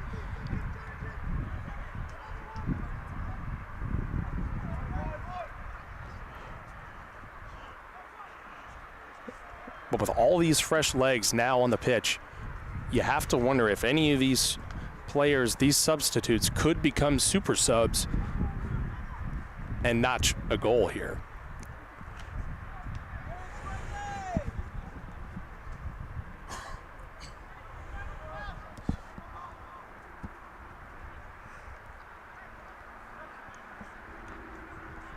On that far side of the pitch, Axel Alejandre and those midfielders smartly pushing it away, playing a lot more conservative than they were in that first half. Clearly wanting to waste as much time as they possibly can, as there's about 19 minutes left in this match. especially considering they are down a man. A red card was given to Oscar DeWeso just a few minutes ago here in this match. Now Chicago playing with only 10 men total. So Peoria clearly has to continue finding ways to get on the attack and make any more attempts to go for the net, and they do so here. This could be a big one here for them. Finding anybody in the middle, but quickly met by the Chicago defense. Quickly pushed over in the middle. It's a goal for Peoria. They cut the lead in half. What a response by Peoria to get on the board here in the 80th minute. Well, and now if you were Chicago, you have to be very worried about them being able to do that yet again. That was Jermaine Turner for Peoria City, the one to score that one. He had one shot earlier in this match. Now his second goes into the net against Jackson Wayman. And Chicago City SC now has all the pressure put on them, having played with only 10 men, Raphael. We talked about substitutions for Peoria, looking for the super subs, and that guy who set it up all right there, number 17, Noah Madrigal with the assist right there. Just a beautiful pass right there into the box and an easy tap in right there for Turner. And now with 10 minutes left, things get very Tetris from here on out for City. You're absolutely right. As that high-flying ball on this near side continues to stay in bounds, impressively, as there is a decent gust of wind here on this calm, cool night in the south side of Chicago. But now City retaining the possession on this one. They certainly want to act more aggressive now than they were earlier in this match, but that ball pushed too far and away. This one's going to be easily picked up for Mason Hart for Peoria. They want to act aggressive, City, but they can't act too aggressive because in any moment from here on out, Peoria could have a golden opportunity to tie this game up. You certainly are, and especially with that goal now coming in this late in the match, Peoria is certainly sitting with all the momentum they possibly can. And Chicago City is now on their heels, trying to figure out any way that they can to continue to get back that 2-goal lead. And remember, we mentioned it earlier in this match that Chicago City has won every single match this season, 6-0-0, and they've won every match by 2 goals. And impressively, they won just their last match in a shutout, 5-0. So for Peoria to be able to get yet another goal against Chicago, they did so earlier in this season, is yet another impressive mark going against the number 4 team in the nation.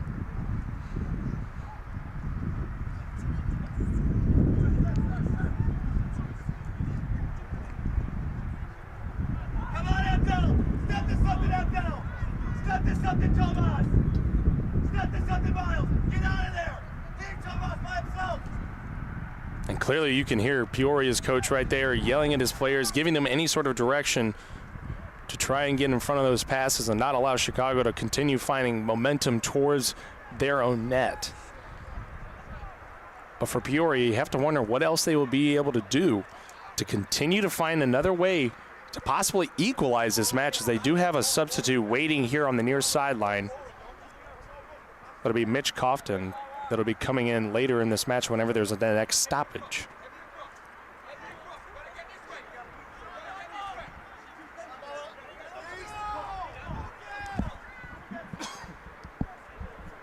And now another opportunity here for Peoria. But quickly met there by Gutierrez. With that ball going out of bounds, the stoppage will occur, and so will the substitute or throw-in will be coming up after this for Chicago City. Coming onto the pitch for Peoria is number 22, Mitch Cofton. He will be replacing number 16 for Peoria City. Number 14, excuse me, Alex White.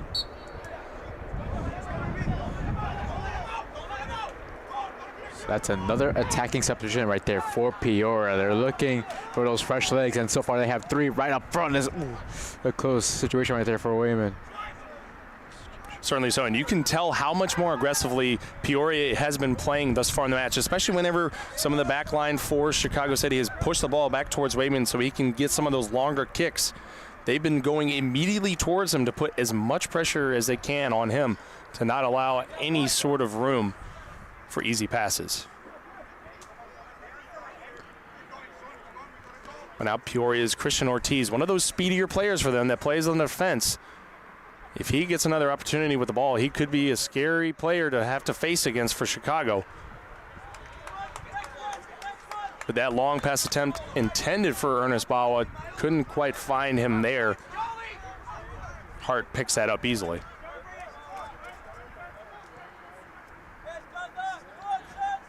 And so now approximately 5 minutes left in this match. In the 85th minute here, Chicago City SC leads 2-1 over Peoria City. And Raphael, yet another opportunity here for them to continue to push this ball towards the middle. It is a bit far out from a bit distance right here. We're going to see them cross the ball in. It's going to be interesting to see, though. Will it work?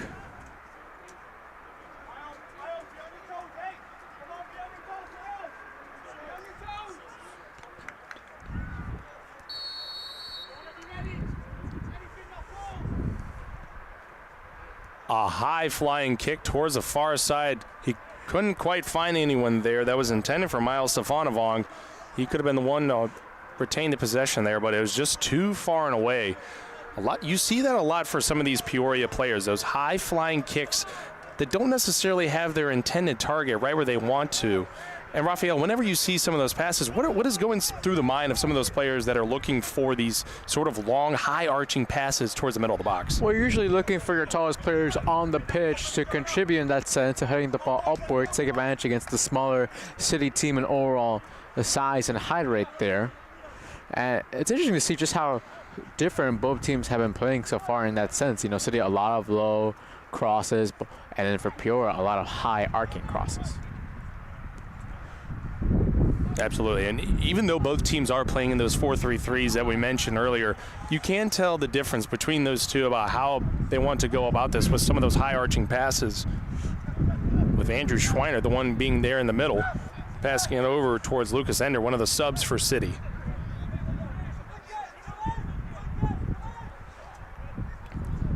Ernest Bawa with a battle there on the near side that goes out of bounds. It'll be a throw-in coming up for Chicago City SC. And with them being that far down the pitch, Raphael, you have to imagine, although they want to stay aggressive and possibly put a third goal on the board for them in this match, either way, finding a way to continue to chew the clock is obviously going to be their top priority. It's going to be a key right there. But so far, I look at the play right across the middle of the pitch.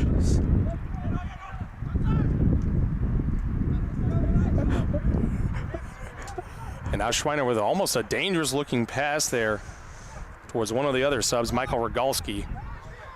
And with all these different substitutes for Chicago City, this almost certainly would make at least 35 different players, like we mentioned, that they were searching for. Coach Latshaw mentioned earlier in the game, before the game I should say, that he was attempting to use all these different players and give them opportunities to play on this pitch, as well as show their stuff to any scouts that might be watching, because that's of course one of the main goals of this entire USL2 league, to be able to give opportunities for these players to score goals as well as other shots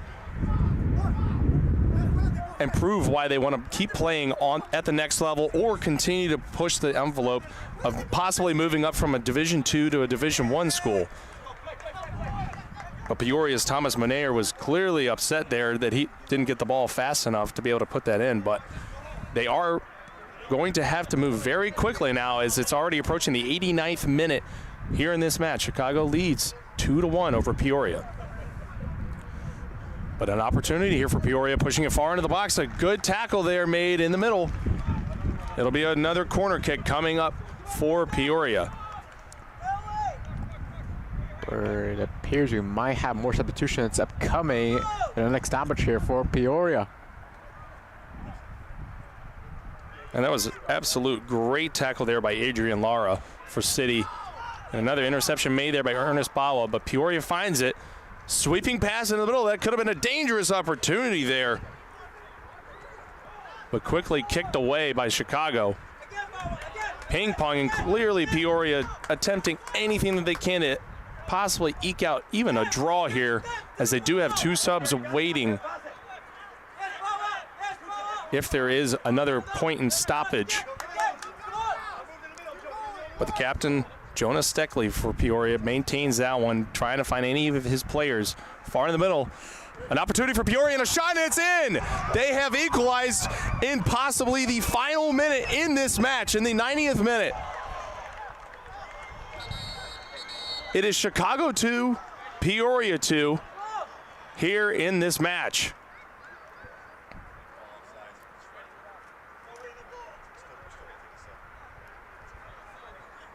And the one to score that goal was Abdel Talabi.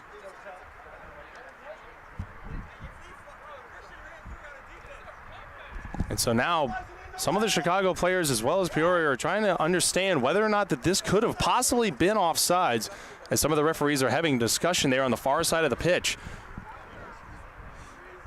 This is such a critical This could be a moment. pivotal call. It's such a critical moment in the game right here. It looked like for a second Peoria had tied it, but now the referee along with the linesman right there are having a discussion.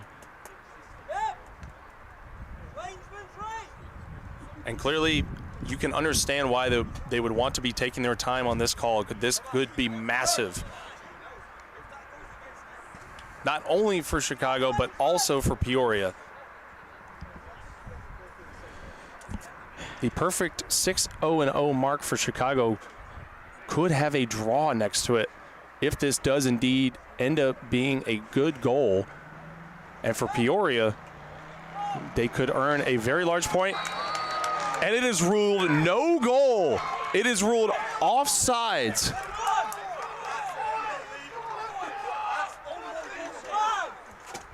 In an unbelievable ruling, the score remains 2-1 after that ruling by the referee, after that discussion with one of the line judges there on that far side.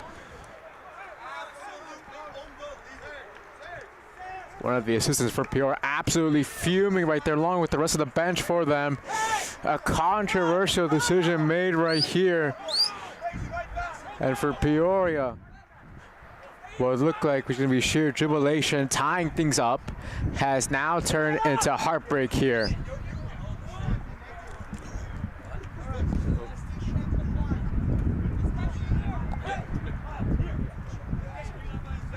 So now Wyman will boot it up Certainly right so here.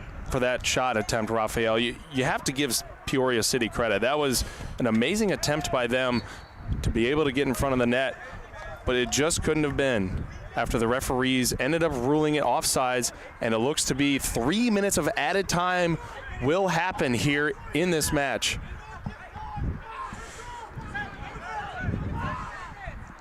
Or more here, as there were plenty of stoppages here in the second half.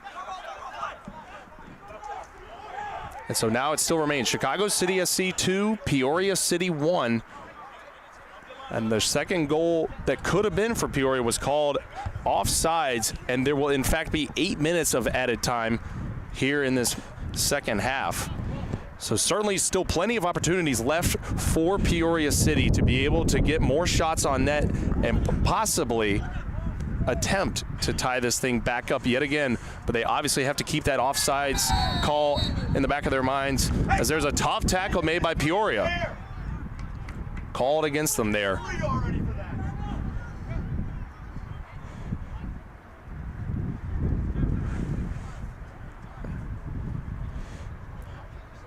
You're going back to, you know, the offsides goal right there. There's moments where you wish, you know, we would have VAR or anything like that, but at a semi-professional level, just not the case. And for Peoria, this is going to be heartbreaking for them. Should they not score here?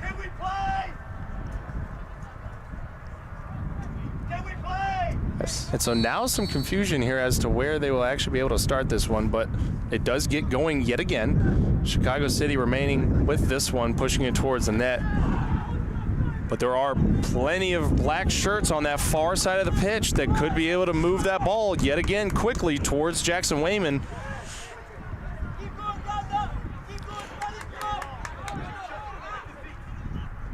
Peoria trying their best to continue pushing the envelope, finding any ways that they can to get another shot attempt here, but they have to keep that offsides in their minds. As there's a sweeping cross in towards the middle. This is crazy opportunity here for them, and it couldn't have been. Deflected by Chicago City. That will go out. Another corner coming up for Peoria. This one quickly taken by them. Now a shot attempt there in the middle for Peoria. Deflected by Chicago City SC there.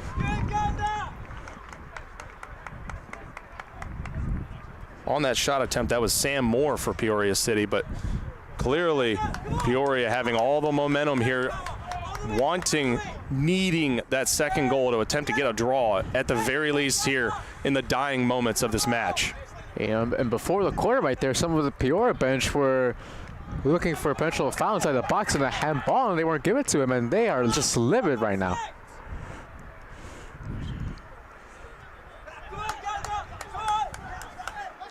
And so again, for those of you watching on the broadcast tonight, Chicago City is down a man currently, with Oscar Dueso going down earlier in the 70s minute. And so Peoria clearly playing with this advantage, as they should, attempting to find any way to equalize here late in this match. Met quickly in towards the middle for Chicago City SC. Now Ernest Bawa could have a chance at this, but quickly pushed over. Miles Savanavong for Peoria now has it here on the near side. And good, clean, crisp passes here for Peoria, giving them opportunities here to set up a big shot on the corner of the box, finding anything they can, but Chicago City's back line quickly meeting them, marking them well. Now a high attempt for a header, couldn't quite find any recipients. Another shot there for Peoria. That was Jonas Steckley, but deflected yet again by Chicago.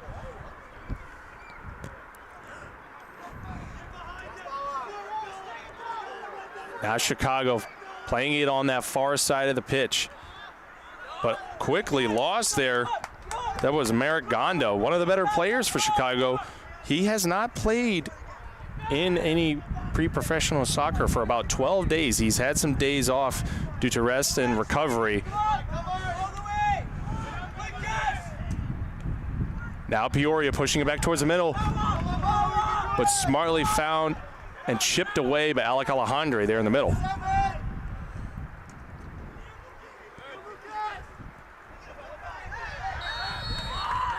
And a tough tackle there.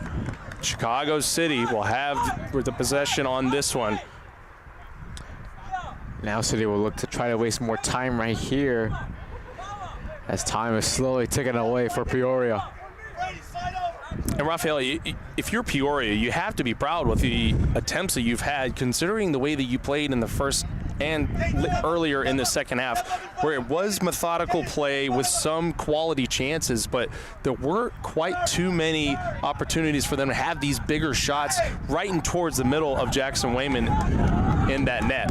Well, if you're Peoria, though, you feel like you've been robbed from the goal, from the controversial offside call. So absolutely, you know, they've been playing really well, and you know, they've in some aspects have earned the right, you know, to be leveled with City. As another yellow card given to another City player. We'll have a confirmation in a moment, but for Peoria, this is another opportunity right here. So you see the goalkeeper, Mason Hart, charging all the way up the pitch. And that'll be Axel Alejandre, the one getting the yellow card there. Peoria with yet another free kick opportunity here. Could they find another way to equalize after that controversial offsides call? But that is the nature of soccer. This could be it is all up to that line judge on that far side there. This could be the last great opportunity of the day for Peoria. And a high sweeping shot deflected out of bounds by a Chicago player there, ruled by the ref. So it will be a corner coming up for Peoria. The Chicago players are pleading for the end of the match to be called.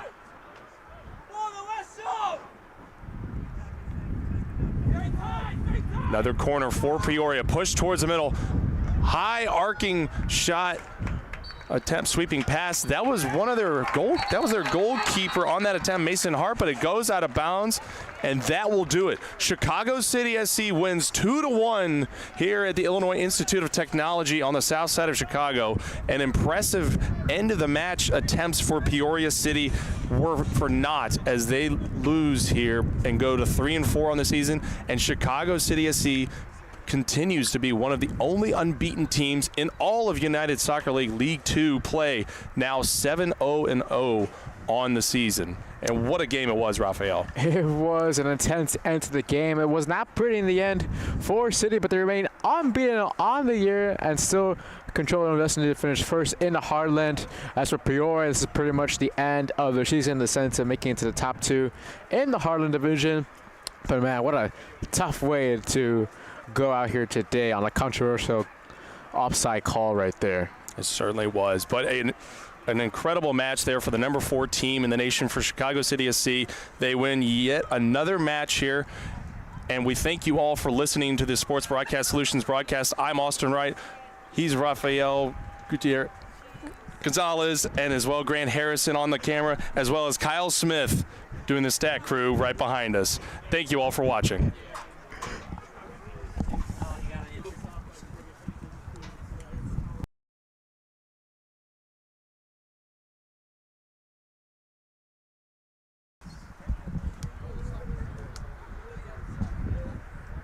And coming up next is our post-game show brought to you by Sports Broadcast Solutions.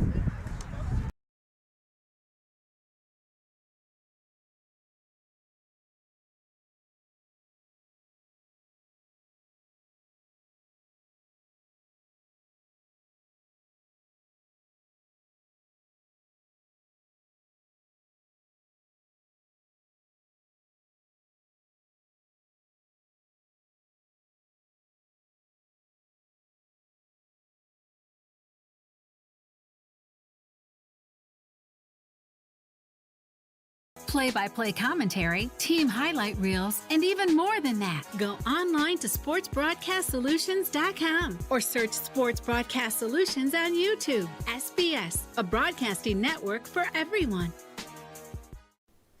Sports Broadcast Solutions is a broadcasting network for everyone.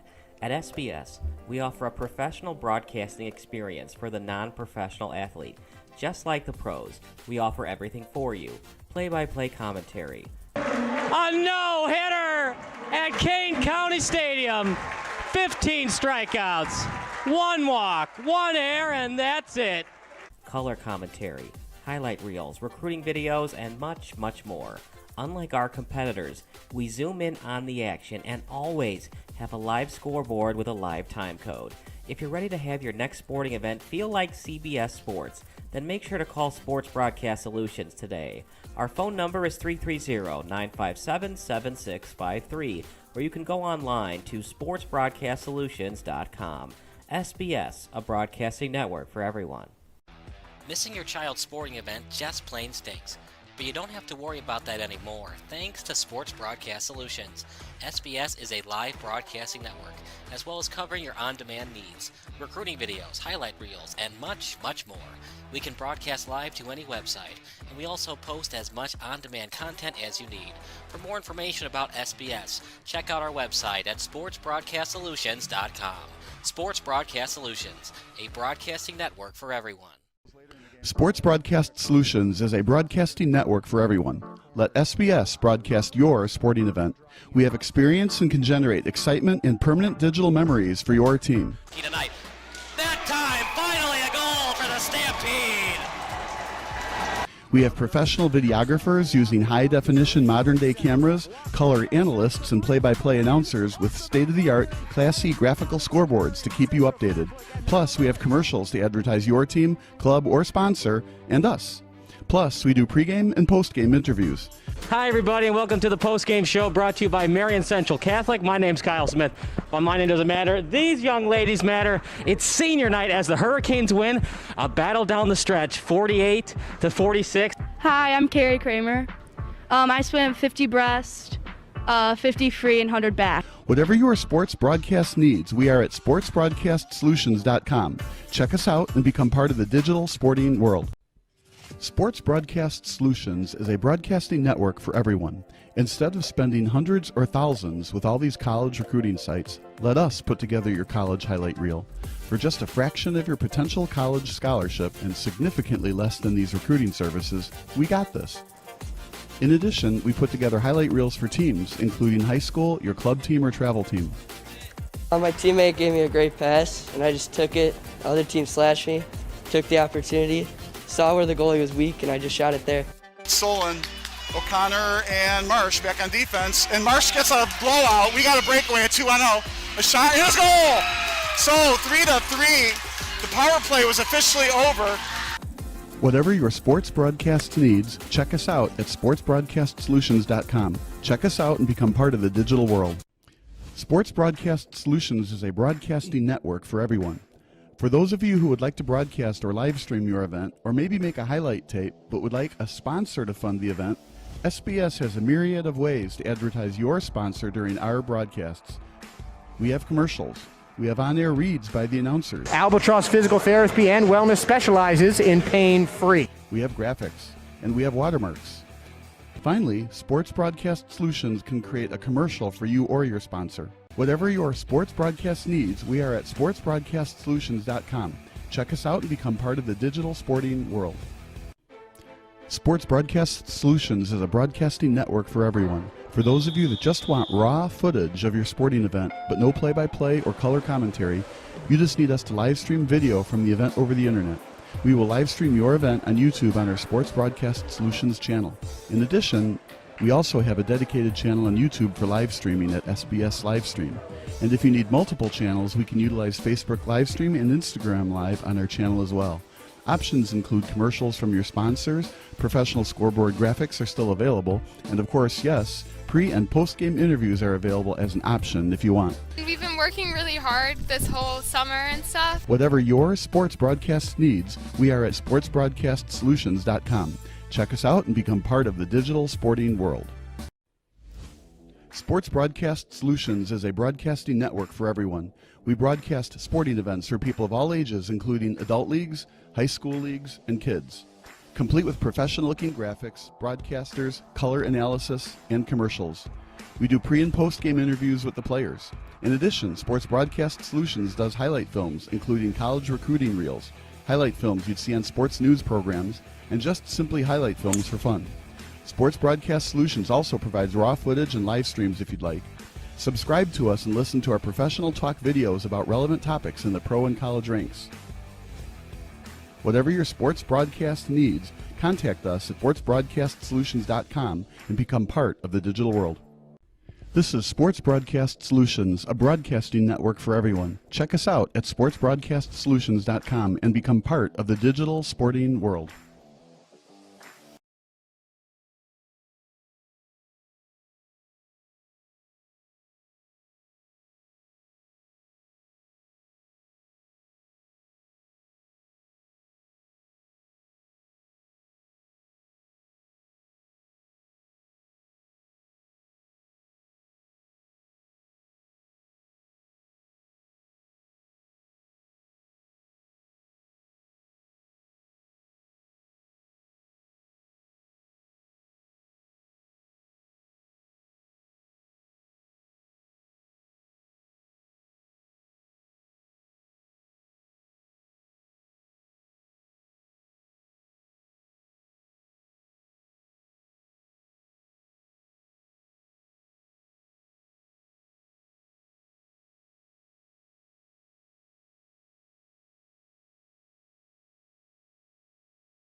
Sports Broadcast Solutions is a broadcasting network for everyone. SBS offers live telecasts on channel 59.3, YouTube, or Twitch. We include pre- and post-game interviews with the players. You know, I started in the locker room. All the boys were getting going before the game and stuff, and we kind of found a little click at the beginning of the game, so I think that's what got us going. We also include digital live statistics, play-by-play commentary, team highlight reels, and even more than that. Go online to sportsbroadcastsolutions.com or search Sports Broadcast Solutions on YouTube. SBS, a broadcasting network for everyone.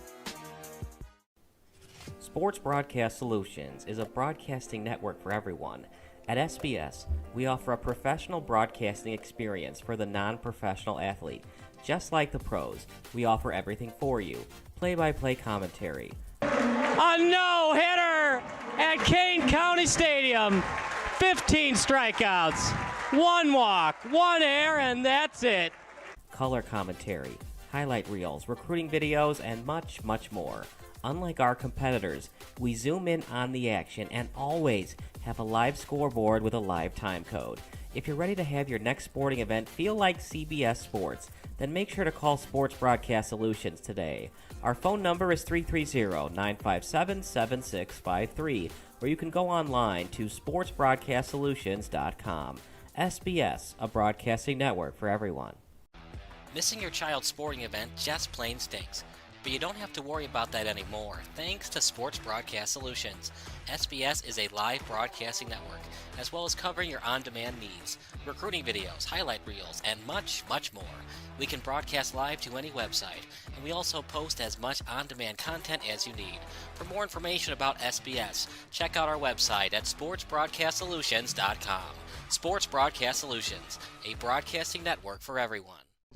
Sports Broadcast Solutions is a broadcasting network for everyone. Let SBS broadcast your sporting event. We have experience and can generate excitement and permanent digital memories for your team. Tonight.